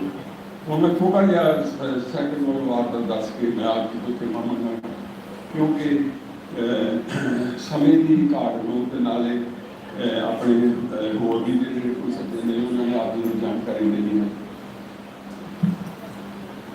ਜਿਸ ਤਰ੍ਹਾਂ ਮੈਂ ਆਪ ਜੀ ਨੂੰ ਦੱਸਿਆ ਵੀ 25 ਲੱਖ ਸੈਕੰਡ ਵਰਲਡ ਵਾਰ ਦੇ ਵਿੱਚ ਟੋਟਲ ਇੰਡੀਆ ਸਬ ਕੰਟੀਨੈਂਟ ਦੇ ਵਿੱਚ ਫੌਜ ਨੂੰ ਭਰਤੀ ਕਰਕੇ ਇਹਨਾਂ ਮੁਲਕਾਂ ਨੂੰ ਵਿੱਚ ਲਿਆਂਦਾ ਗਿਆ। ਔਰ ਯੂਰਪ ਦੇ ਵਿੱਚ ਫਰਾਂਸ, ਜਰਮਨੀ, ਇਟਲੀ, ਸਾਈਪਰਸ ਤੇ ਕੁਝ ਸਮਾਤਾਂ ਇੰਗਲੈਂਡ ਦੇ ਵਿੱਚ ਵੀ ਹਨ। ਉਹਦਾ ਕਾਰਨ ਇਹ ਹੈ ਕਿ ਜਿਸ ਤਰ੍ਹਾਂ ਜਹਾਜ਼ਾਂ ਵਾਲੇ ਆਪਣਾ ਜਹਾਜ਼ ਲੈ ਕੇ ਆ ਗਏ ਤੇ ਲੇਕਿਨ ਉੱਥੇ ਇੰਗਲੈਂਡ ਆ ਕੇ ਉਹ ਸ਼ਹੀਦ ਹੋ ਗਏ, ਉਹਨਾਂ ਦੀਆਂ ਵੀ ਸਮਾਤਾਂ ਨੇ ਉੱਥੇ। ਔਰ ਜਿਹੜੇ ਜ਼ਖਮੀ ਸਨ ਯੂਰਪ ਦੇ ਵਿੱਚ ਉਹਨਾਂ ਨੂੰ ਟ੍ਰਾਂਸਪੋਰਟ ਕਰਕੇ ਇੰਗਲੈਂਡ ਲੈ ਕੇ ਜਾਂਦੇ ਸਨ। ਏਸ਼ੀਆ ਦੇ ਵਿੱਚ ਬੰਗਲਾਦੇਸ਼, ਬਰਮਾ, ਚੀਨ, ਇੰਡੀਆ, ਇੰਡੋਨੇਸ਼ੀਆ, ਮਲਾਇਆ, ਨਿਊ ਗਿਨੀ, ਸਿੰਗਾਪੁਰ, ਸ੍ਰੀਲੰਕਾ ਅਤੇ ਕੁਝ ਸਿੱਖਾਂ ਦੇ ਨਾਂ ਆਸਟ੍ਰੇਲੀਆ, ਨਿਊਜ਼ੀਲੈਂਡ ਦੇ ਵਿੱਚ ਵੀ ਮਿਲਦੇ ਹਨ। ਮਿਡਲ ਈਸਟ ਦੇ ਵਿੱਚ ਮਿਸਰ, ਇਜ਼ਰਾਈਲ, ਲਿਬਾਨਾਨ, ਯਮਨ ਅਤੇ ਇਰਾਕ ਦੇ ਵਿੱਚ ਆਪਣੇ ਸਿੰਘ ਜਿਹੜੇ ਨੇ ਮਿਲਦੇ ਨੇ। ਬ੍ਰਿਟਿਸ਼ ਇੰਡੀਅਨ ਫੌਜੀਆਂ ਦੀਆਂ 12,830 ਸਮਾਜਾਂ। ਇਸ ਦਾ ਮਤਲਬ ਆ ਕਿ ਜਿਨ੍ਹਾਂ ਦੇ ਸੰਸਕਾਰ ਹੋਏ ਨੇ ਆਪਣੀ ਧਾਰਮਿਕ ਰੋਹ ਕੀਤਾ ਉਹ 12,830 ਨੇ ਤੇ 76,388 ਨੇ ਜਿਨ੍ਹਾਂ ਨੂੰ ਐਜ ਮਿਸਿੰਗ ਸੋਲਜਰਸ। ਜਿਸ ਤਰ੍ਹਾਂ ਹੁਣ ਇਕੱਲੇ ਈਪਰ ਦੇ ਵਿੱਚ 57,000 ਤੋਂ ਉੱਪਰ ਮਿਸਿੰਗ ਸੋਲਜਰਸ ਨੇ। ਉੱਥੇ ਜਿਹੜਾ ਕੌਮੀ ਯਾਦਗਾਰ ਬਣੀ ਹੈ ਬਹੁਤ ਵੱਡੀ ਯੂਰਪ ਦੀ, ਤੇ ਉੱਥੇ ਕੰਨਾਂ ਦੇ ਵਿੱਚ ਉਹਨਾਂ ਦੇ ਨਾਮ ਉੱਪਰੇ ਹੋਏ ਨੇ। ਔਰ ਉਹਨਾਂ ਦੇ ਮੁਤਾਬਕ ਵੱਖ-ਵੱਖ ਨੈਸ਼ਨੈਲਿਟੀਆਂ ਜਿਨ੍ਹਾਂ ਦੀਆਂ ਬੋਡੀਆਂ ਨਹੀਂ ਮਿਲੀਆਂ ਕਿ ਉਹਨਾਂ ਨੂੰ ਮੂਵਮੈਂਟ ਉੱਤੇ ਜਾ ਕੀਤਾ ਜਾਵੇ। ਇਸ ਤਰ੍ਹਾਂ 99,218 ਸਿਪਾਹੀਆਂ ਨੇ ਦੂਸਰੀ ਆਲਮੀ ਜੰਗ ਵਿੱਚ ਆਪਣੇ ਘਰਾਣਾ ਦੀ ਆਹੂਤੀ ਕੀਤੀ। 99,218 ਇਹ ਆਫੀਸ਼ੀਅਲ ਆ, ਲੇਕਿਨ ਮੈਂ ਜਿਸ ਤਰ੍ਹਾਂ ਮੈਂ ਪਿਛਲੇ ਕਈ ਸਾਲਾਂ ਤੋਂ ਮੈਂ ਇਸ ਪਾਸੇ ਵੱਲ ਲੱਗਾ ਹਾਂ ਔਰ ਕਾਫੀ ਕੁਛ ਮਿਲਿਆ ਹੈ। ਔਰ ਉਹਨਾਂ ਨੂੰ ਅਸੀਂ ਫਿਰ ਜਿਹੜੀ ਅਗਲੀ ਕਿਤਾਬ ਹੈ ਉਹਦੇ ਵਿੱਚ ਜ਼ਰੂਰ ਸ਼ਾਮਲ ਕਰਾਂਗੇ। ਦਿੱਲੀ ਸਮਾਰਕ ਵਿੱਚ 22,838, ਰੰਗੂਨ ਸਮਾਰਕ ਬਰਮਾ ਦੇ ਵਿੱਚ 19,661 ਅਤੇ ਸਿੰਗਾਪੁਰ ਸਮਾਰਕ ਦੇ ਵਿੱਚ 12,100 ਸਿਪਾਹੀਆਂ ਨੂੰ ਜਿਹੜਾ ਹੈ ਉਹਨਾਂ ਨੂੰ ਯਾਦ ਰੱਖਿਆ ਜਾਂਦਾ ਹੈ, ਉਹ ਸ਼ਹੀਦ ਹੋਏ। ਕੁਕਿਆਨ ਜੰਗੀ ਸ਼ਮਸ਼ਾਨ ਘਾਟ ਬਰਮਾ ਵਿੱਚ ਬ੍ਰਿਟਿਸ਼ ਇੰਡੀਆ ਫੌਜੀਆਂ ਦੀਆਂ 1819 ਸਮਾਧਾਂ ਹਨ। ਇਸੇ ਤਰ੍ਹਾਂ ਹੀ ਇੰਫਲ ਜੰਗੀ ਸ਼ਮਸ਼ਾਨ ਘਾਟ 1809 ਉੱਤੇ ਹਨ। ਕਰੰਜੀਆ ਜੰਗੀ ਸ਼ਮਸ਼ਾਨ ਘਾਟ ਸਿੰਗਾਪੁਰ ਦੇ ਵਿੱਚ 668 ਸਮਾਧਾਂ ਹਨ।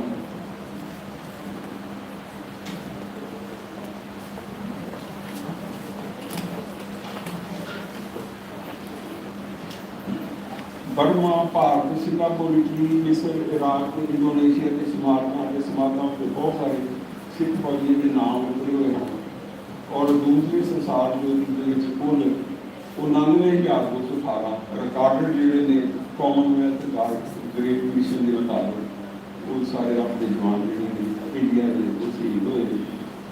और जे हम आप जोड़ कर दिए दोनों का पहली का दूसरी लड़ाई का 1,69,700 जोड़े ने इंडिया की सब कंटीनेंट जोड़े अपने बजुर्ग ने वो सहायता पाई।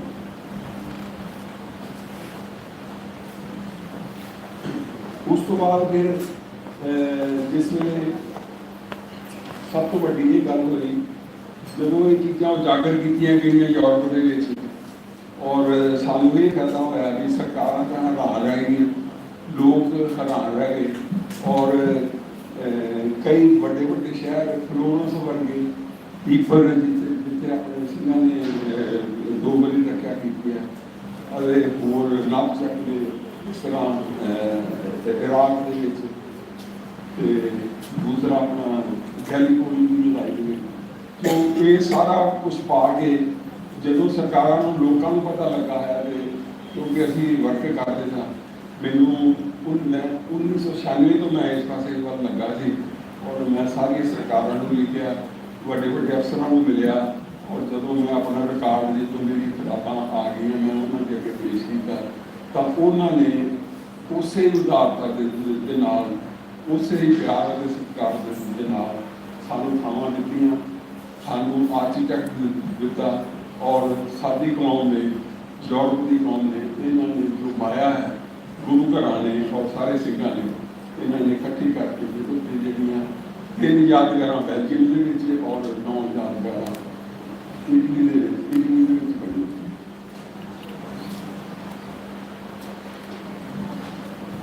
तो मैं होर बहुता पेरियड नहीं जाता कि जिस तरह हम फ्लोरेंस एक यादगार 25/4/2014 में बनी है।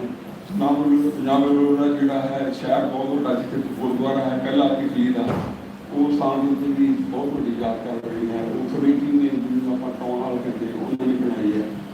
वेल्स ने इटली के 1912 वचिंसा इटली के 2014 फिर फ्लोरेंस 10/8/16 मार्काटो सार्सिनो इटली के 4/9/16 और पाला जूडो सोल्सिनियो 17/9/2016। तो इस तरह 12 यादगार साढ़े बुजुर्गों की यूरोप के उत्ते बड़े बड़े मेले लगते हैं, सिखा का नाम लिया जाता है। दूसरिया कौमों के नालों सिखा का भी जोड़ा है उन्होंने भी इजाजत है।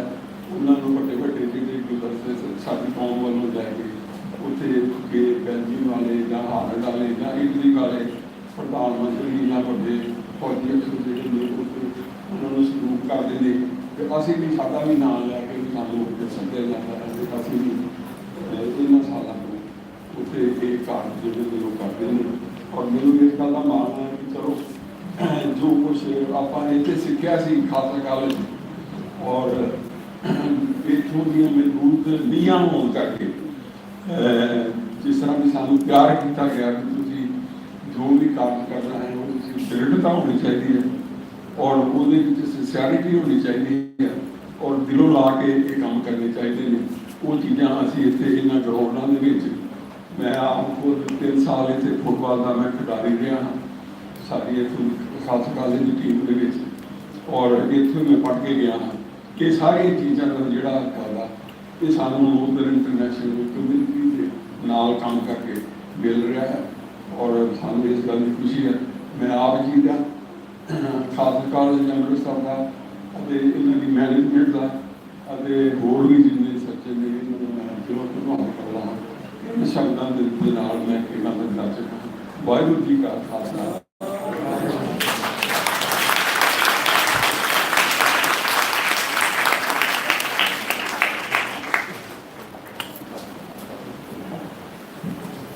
Thank you, sir. On behalf of Khalsa College of Education, I welcome Sardar Kulbeer Singh Brar, Dr. Sukhdev Singh Ji Baba, former Director Sports, Guru Nanak Dev University, Dr. Tejvinder Singh Khalsa, Sardar Gurpreet Singh from Belgium, Major Singh Holland, Sardar Ananddeep Singh Dillon from Victoria, BC, Canada from Fly Initiative, Sardar Harpreet Singh Ji Patti, Khalsa College alumni. Now I invite Sardar Harpreet Singh Ji Patti to share his perceptions with us.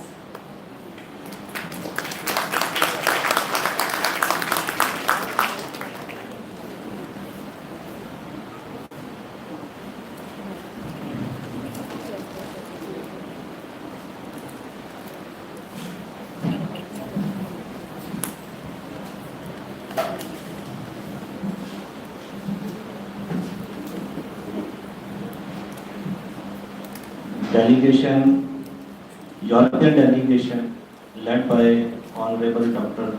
Dominic Danduvan, very respected Sardar Rajendra Mohan Singh Ji Sheena, Honorary Secretary, Khalsa College Governing Council, Honorable Principal, Khalsa College of Education, and Vice Principal Ma'am, Honorable Sardar Bhupinder Singh Ji Holland, Honorable Dr. Bhupinder Singh Ji Sheena, Honorable Sardar Dharminder Singh Ji Rathore, Deputy Secretary, my senior alumni of Khalsa College Amritsar, Sardar Tejinder Singh Ji Khalsa, Sardar Ananddeep Singh Ji Dillon, Dr. Sukhdev Singh Ji, Sardar Gurpreet Singh Ji Rihad, Sardar Gurinder Singh Ji Mehrook, and professors and staff members of Khalsa College of Education, and my dear junior and the students of the Khalsa College of Education. It's first time that I am speaking on the stage of any institution of Khalsa College. Very proudly, I would like to share that I am third generation alumni of Khalsa College Amritsar. My father, मेरे ताया जी, मेरी sisters, मेरे grandfather सारे इस college तो पढ़े. Around 100 years हो गया सानू इस कॉलेज दे नाल association. We belong to a small village in Badala Tehsil of Gurdaspur. Why we reached up to here? That's only because of the sacrifice of my great grandfather in World War I. If that had not happened, like so many renowned historians have shared their views that there was very big change after World War I in Punjab. As far as economic and other conditions are concerned, particularly girl education started after World War I in Punjab. So many other things, but due to time constraint, I would like to share my views very brief, and I will discuss a few things, what I have done, and how much recognition Honorable Dr. Danduvan has given to a martyr family.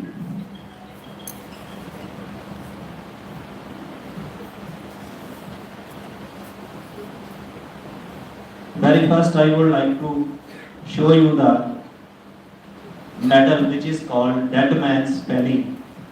It was with our family for 90 years.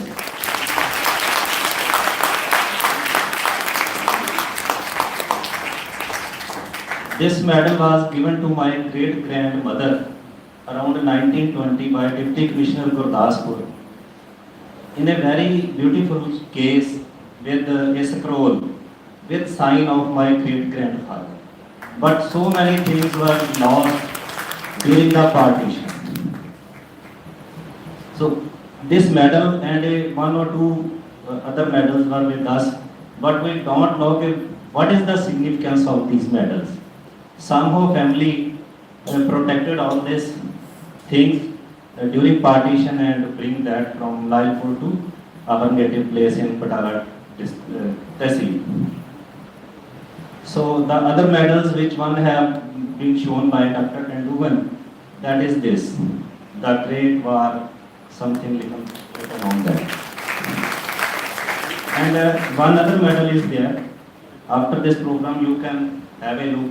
A Sikh soldier is carrying a wounded British soldier on his shoulder. So the story starts with that. Around 2012, my father came to Golden Temple, Amritsar. So he bought a book, How Europe is Indebted to Sikhs, written by Honorable Sardar Bhupinder Singh Holland. We contacted him and told that we have got some medal. Because my grandfather was only 9 years old when my great grandfather got martyrdom in Mesopotamia. So my great grandmother was also not educated at that time. So when all this happened, so and no member of the family was aware what actually happened. But we were carrying this memory. Then when we contacted Sardar Bhupinder Singh Holland, he asked that any other information. We have one more paper we have with on that paper. We were allotted a murabba of land. It was allotted to every soldier on the basis of rank. The rank of my great grandfather was Havaldar. So to a Havaldar or a soldier, a one murabba of land around 25 acres were allotted anywhere in Punjab to be developed by the family. So we were allotted land in Lailpur. So my great grandmother took my grandfather along with him and went to Lailpur. There they developed the land and sent my grandfather first to Lahore. But Lahore colleges were very expensive, as we were told. Then my grandfather came for graduation to Khalsa College, Amritsar in 1929. So, but by this time, and later my grandfather got the job of first 3 years as he worked in the army, but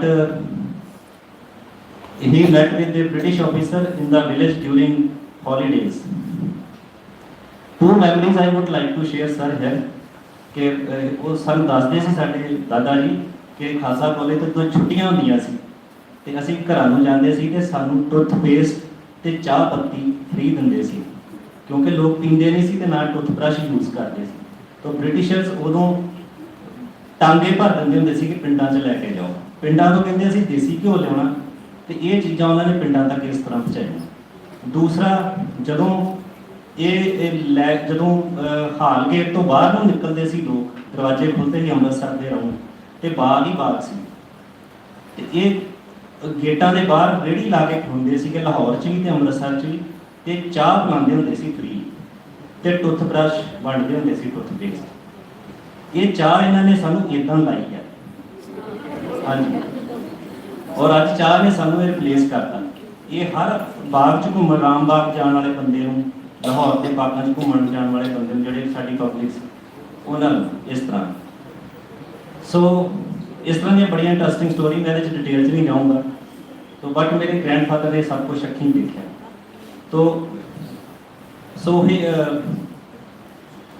ਜਦੋਂ ਫਿਰ ਉਹ ਇੱਥੇ ਆਪਣਾ ਪੜ੍ਹਾਈ ਕਰਨ ਤੋਂ ਬਾਅਦ ਹੀ became naib tehsildar so he was tehsildar up to 1966 so all this happened due to the economic scenario change after the First World War.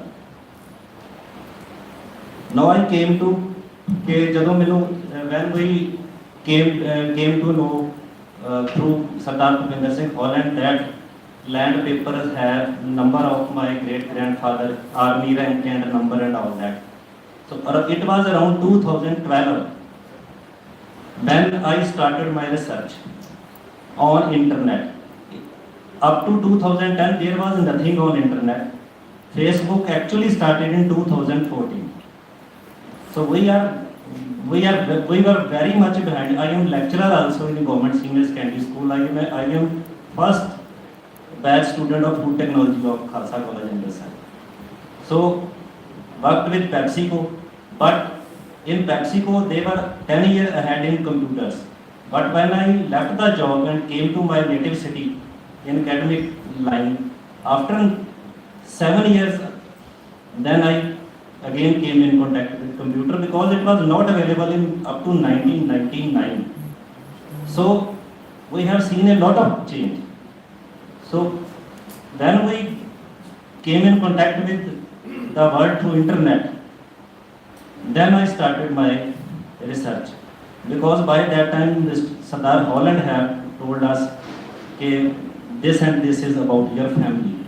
But we were again not sure what happened with our great grandfather, where he got martyrdom, what was the name of the battle and all that. So in a very brief, I will tell you that my great grandfather got martyrdom on 29th of October in 1918 in Mesopotamia, 3 days before the end of the First World War. This was Battle of Shargat, and a few things I would like to add that just like Honorable China Saab has asked about some data, so I also noted some data which I would like to share. That is recruitment data. This recruitment data shows the huge number of recruitment from September 1914 to November 1918 from Punjab 6,83,149 recruitments were done. From India, and from Punjab 3,49,688 from Punjab. So around half you can say. From my district, I mainly concentrate on my district only now because it requires a lot of time. From Gurdaspur, 15,385 recruitments were done, and from Gurdaspur 272 martyrdoms are there. 272 ਸ਼ਹੀਦੀਆਂ ਨੇ ਜਿਹਦੇ ਚੋਂ 153 ਪਿੰਡਾਂ ਤੋਂ from 153 villages around on an average 100 recruitment and overall 272 martyrdom during First World War. So the memories I would like to share. 3 memories were allotted. Memory, just like in Sultanate, a memorial plaque is there which is written just like Honorable Sheena Sahab has said that Harsa Sheena.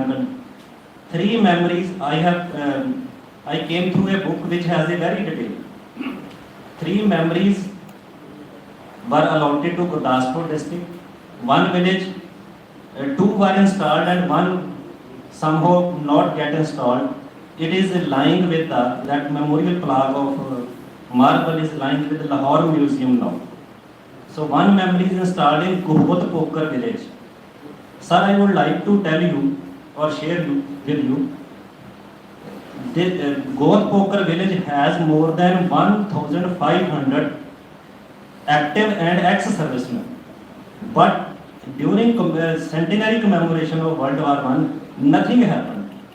They don't even know what is the importance, and it is lying near the ground in very abundant place. So when I noticed that in February 2020, so some people from Tibri Kent and commandant also took notice of that. And the other memories in Chak Shrif, which is also called village of soldiers, Faujiyan da Pind. And the third one was allotted to Chandalwana. So 9 martyrs are from Guhbut Poker, the largest number of martyrdom from Gurdaspur district. So this type of research work I keep on doing whenever and how much time I have. In other countries, you get a lot of things, help financially and all. What I have done is only from at my own, sorry, only अपने सिर ते करना पैंदा। उस तो बाद मैं गल लंबी हो जा रही है, मैं इनू शॉर्ट करांगा कि ये सारा काम करने तो बाद मैं फेसबुक पे काफ़ी लिखा और उस तो बाद मेरी जी आ वो स्टोरी पब्लिश हुई ये ट्रिब्यून पे, ये स्टोरी पब्लिश हुई सी ट्रिब्यून पे सर सेंटिनरी कमैमोरेशन ईयर के दौरान। सेंटिनरी कमैमोरेशन के विच मैं where mister doctor Dominic is going day after tomorrow to USI, United Service Institute, that is a research institution of Indian Army. I asked them a lot from 2012 to 2016 that I want some details about my great grandfather. There is clear cut no. Nobody reply you from Indian Army side. Whether you contact with the unit regiment, any, my great grandfather unit still exists. That is 3 Sikh regiment. This is very unique unit of the Sikh regiment. Still, since 1856 when it was raised by Colonel Rattray. First it was Rattray 6, then today's its name is 3 Sikh. So when this story published in the Tribune in 2018, the then Chief Minister Captain Amrinder Singh immediately sent Gurdaspur officials of defence welfare to my village. They came to me, then asked how many person you know who fought World War I, because our pressure was to commemorate centenary somewhere in Punjab, because only functions were happening in New Delhi and Chandigarh. One function happened in 2015 when Honorable Dr. Dominic came here. No other function. So when Captain Amrinder Singh, Army Captain sent by him, approached me, we met. So he took a lot of information from me for Gurdaspur. Then they distributed Sardar Bhupinder Singh Holland's book to all offices of Punjab. You will surprise. They have no data. They have no data how many people got martyrdom, from which village they are, because this book has all the data. And this book was then CM Saab organized a state level function at Ludhiana. We were provided military accommodation and military vehicle from home to that point. सरकार ने सानू जीपां अपनी भेजियां department के घरों लैके गए, घरे छड्ड के गए और स्टेट ऑनर दिता, but they could find only 152 families from Punjab through announcements and all that, through their various offices with the help of these books. So इस तरह दी चीज़ां होंदियां जिहड़ियां, और उत्थे उदों डायरैक्टर डिफेंस वेलफेयर सी mister Mohnish Kumar PCS, he complimented me. He complimented me कि all this is happening only because of you. कि सानू ये प्रोग्राम करना पिया क्योंकि कैप्टन अमरिंदर सिंह गैलीपोली हो आए सी पहला टर्की दे विच। उस तो बाद डॉक्टर डोमिनिक ने साडे लई बहुत वड्डी सानू रैकोगनीशन दी जब 2015 च इत्थे आए सी डॉक्टर डोमिनिक केम हियर, तो he met me, I showed him this medal, he was surprised. Then he published this international document, India in Flanders Field. And he gave special place to our family on the page alongside joint commemoration with Khalsa College Amritsar. I show you.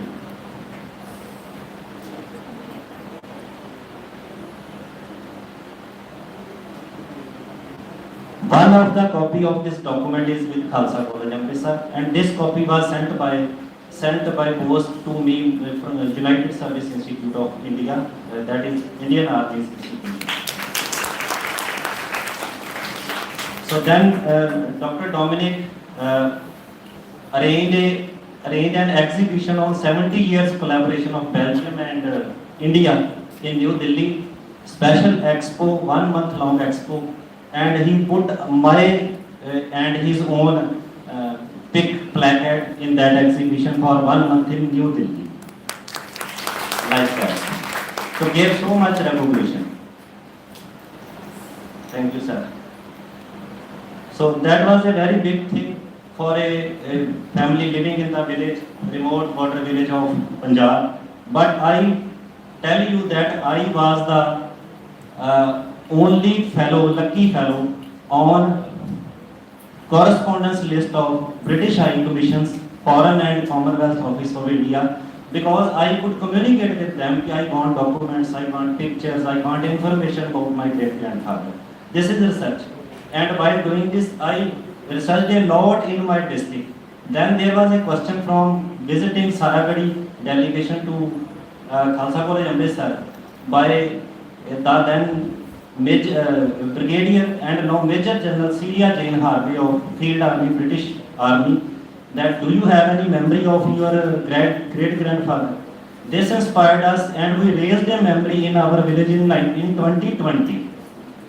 And every that अपना वो जड़ा साडा हैगा memorial पिंड दे विच that was inaugurated by Lieutenant General Tejinder Singh Shergill, specially sent by CM Amrinder Singh on that day. So ਅਸੀਂ ਉਹ memorial raise ਕੀਤਾ ਹੁਣ ਉੱਥੇ ਅਸੀਂ 2-3 ਸਾਲ ਤੋਂ ਲਗਾਤਾਰ ਫੰਕਸ਼ਨ ਕਰਦੇ ਜਿਹਦੇ 'ਚ ਅਸੀਂ ਆਰਮੀ ਦੇ ਬਹੁਤ ਵੱਡੇ ਆਫੀਸਰ ਨੂੰ ਬੁਲਾਉਂਦੇ ਆ ਔਰ ਹਰ ਸਾਲ ਅਸੀਂ 11 ਨਵੰਬਰ ਦੇ ਅਰਾਊਂਡ ਜਦੋਂ ਪੂਰੇ ਵਰਲਡ ਦੇ ਵਿੱਚ ਵਰਲਡ ਵਾਰ 1 ਦੀ armistice ਤੇ ਰਿਮੈਂਬਰੈਂਸ ਡੇ ਮਨਾਏ ਜਾਂਦੇ ਅਸੀਂ ਉਹਨੂੰ ਸੈਲੀਬ੍ਰੇਟ ਕਰਦੇ ਸੋ ਇਹ all happened because of the lead given by Sardar Bhupinder Singh Holland and support by Dr. Dominic.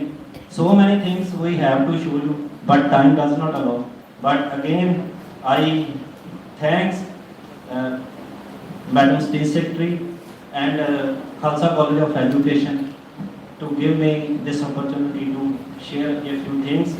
But I would like to say all the young people sitting here that if you are here, there is certainly you have some connection with World War I ancestor, because education started after World War I.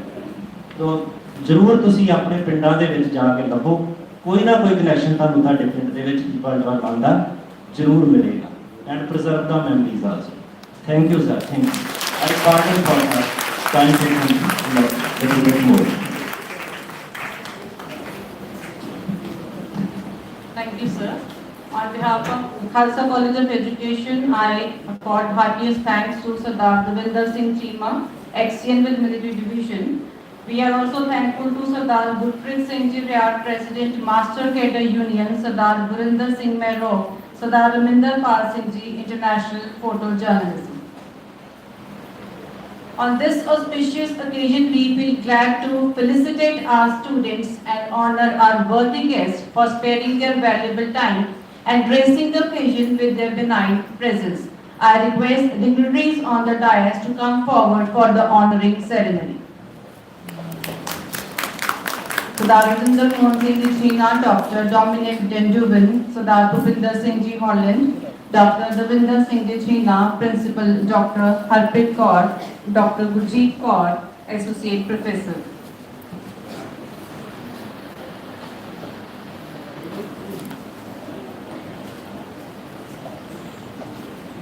It is a matter of immense pleasure for all of us that Khalsa College Governing Council has taken an initiative to inculcate moral and ethical values among the students.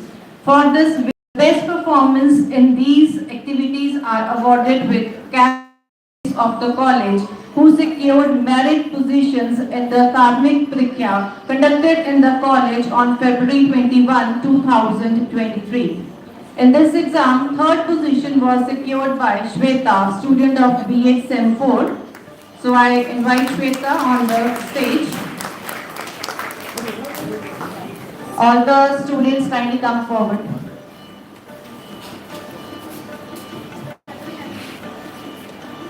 Third prize, Shweta. Second position was secured by Jarnail Singh, student of BSc B.Ed, SEM 4.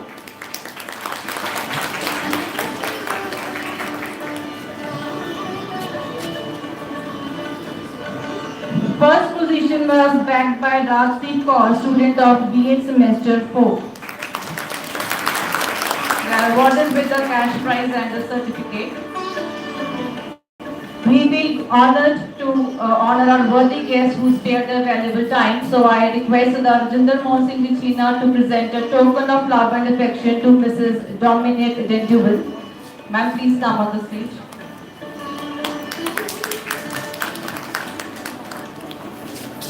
A beautiful Fulkari for Mrs. Dominique Denduvel. A big hand of applause from the audience.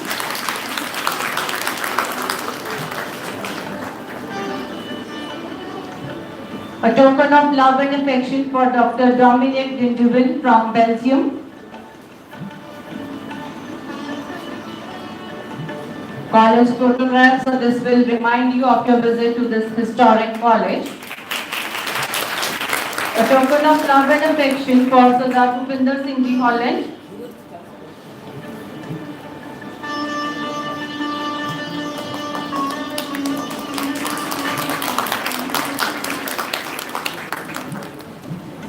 A token of appreciation for Dr. Davinder Singh Ji China.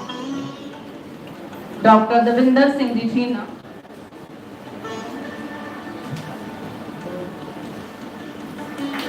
Seminar coordinator. I request principal of the college, Dr. Harpreet Kaur, to present a token of remembrance to Sardar Rajinder Mohan Singh Ji China.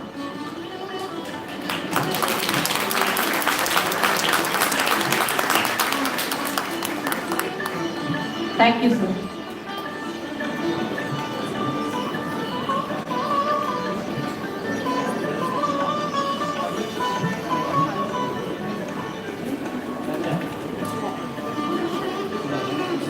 Kindly take your seat.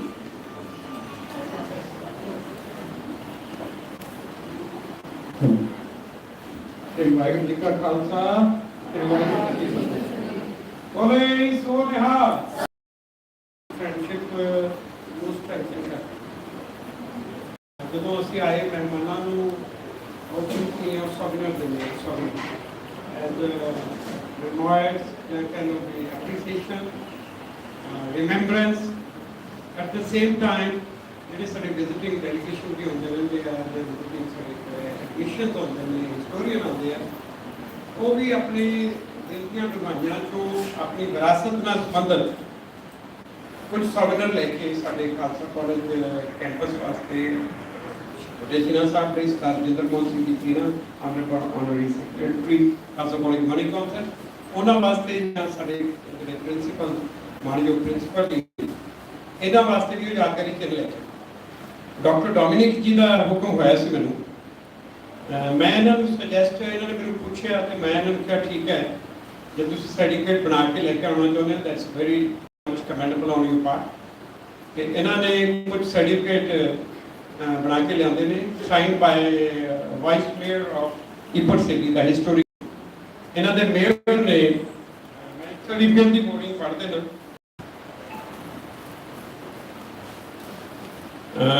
ਹਰ ਇੱਕ ਦੇ ਨਾਮ ਤੇ ਆ ਜਿਨ੍ਹਾਂ ਦੇ ਨਾਮ ਇਹਨਾਂ ਨੇ ਲਿਖੇ ਹੋਏ ਆ ਜਿਵੇਂ for example honourable sir Rajinder Mohan Singh ji Cheena Sahib honorary secretary KCGC ਇਹਨਾਂ ਬਾਰੇ mister Philip vice mayor of Ipo municipality ਉਹ ਲਿਖਦੇ ਨੇ in recognition and celebration of warm and enduring friendship between Belgium and India और उसके बाद वो लिखते हैं thanks for organizing the international seminar for role of the Sikhs in World War I and II at Khalsa College of Education, Khalsa College campus Amritsar on April 8, 2023 and for contributing for culture of peace in the world through the academically significant seminar on the occasion of 131 years of inception of Khalsa College Amritsar.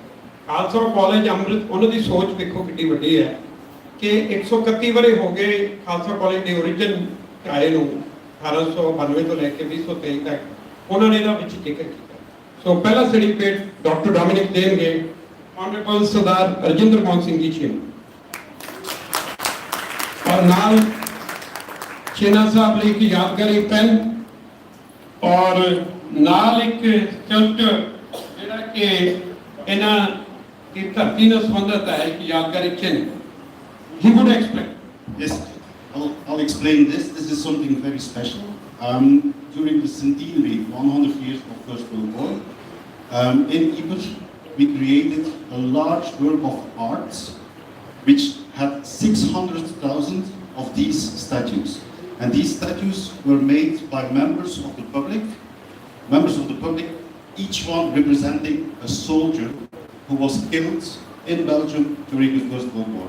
So you had Belgian people making these statues also for Sikh soldiers who died in the First World War.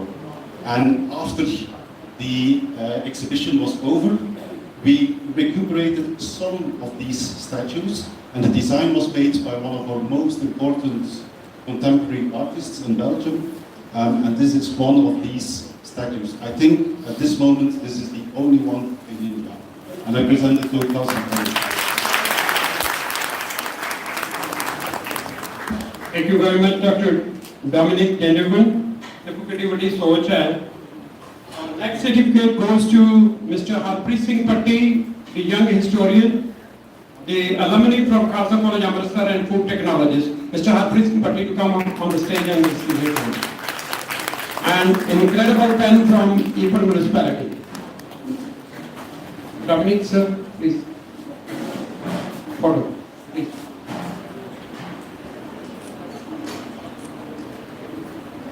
And next certificate goes to Dr. Harpreet Kaur, Honorable Principal, Khalsa College of Education. Senior sir and Dr. Dominic. Then next commendation certificate goes to Mr. Tarvinder Singh Rathod, Under Secretary, Khalsa College of Education. Nicely taking up all the media awards globally for Khalsa College of Education. Dr. Dominic. The certificate and incredible pen from Ypres municipality to Mr. Tarvinder Singh Rathod. Then next certificate goes to Sardar Bhupinder Singh Ji Holland, eminent Sikh historian.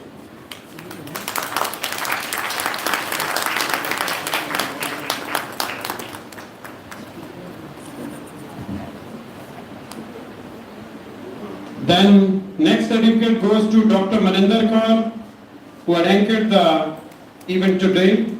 She is a researcher and doing commendable job in all the functions.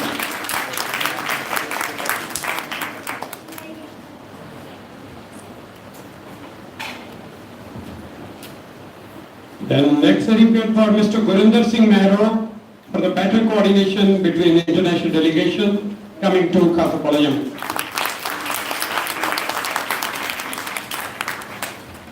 Then next certificate goes to Mr. Sarabjit Singh Gumtala, who had long been associated with Mr. Dominic. Mr. Sarabjit, he has gone. Then next certificate again for Khalsa College of Education for the researcher who had coordinated very well for the Amritsar International Food Festival last year, Dr. Satinder Kottri. Dr. Harpreet Kaur, please. Dr. Kedar here? Yeah, please. Then next certificate for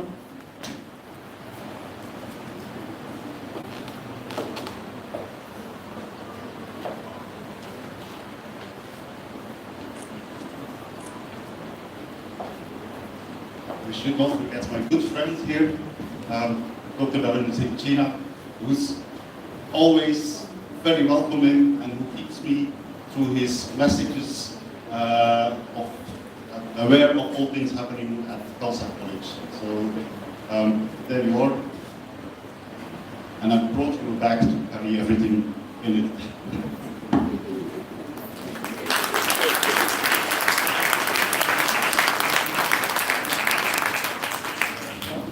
and you see ceremony is going on straight. Harpreet Harpreet Singh पट्टी जी ने एक यादगारी चिन्ह आपकी दिल दी डुंगाइयां चो बना के लिया डॉक्टर डोमिनिक उन्होंने देने वास्ते डॉक्टर मनिंदर मेरी जी।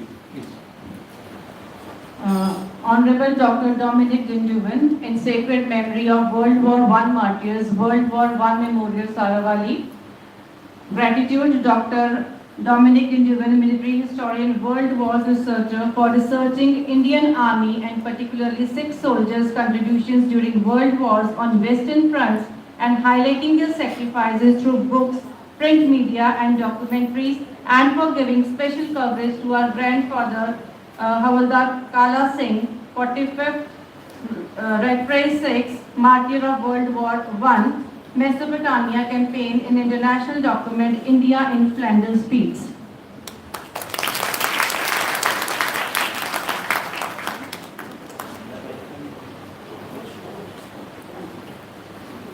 Other than here,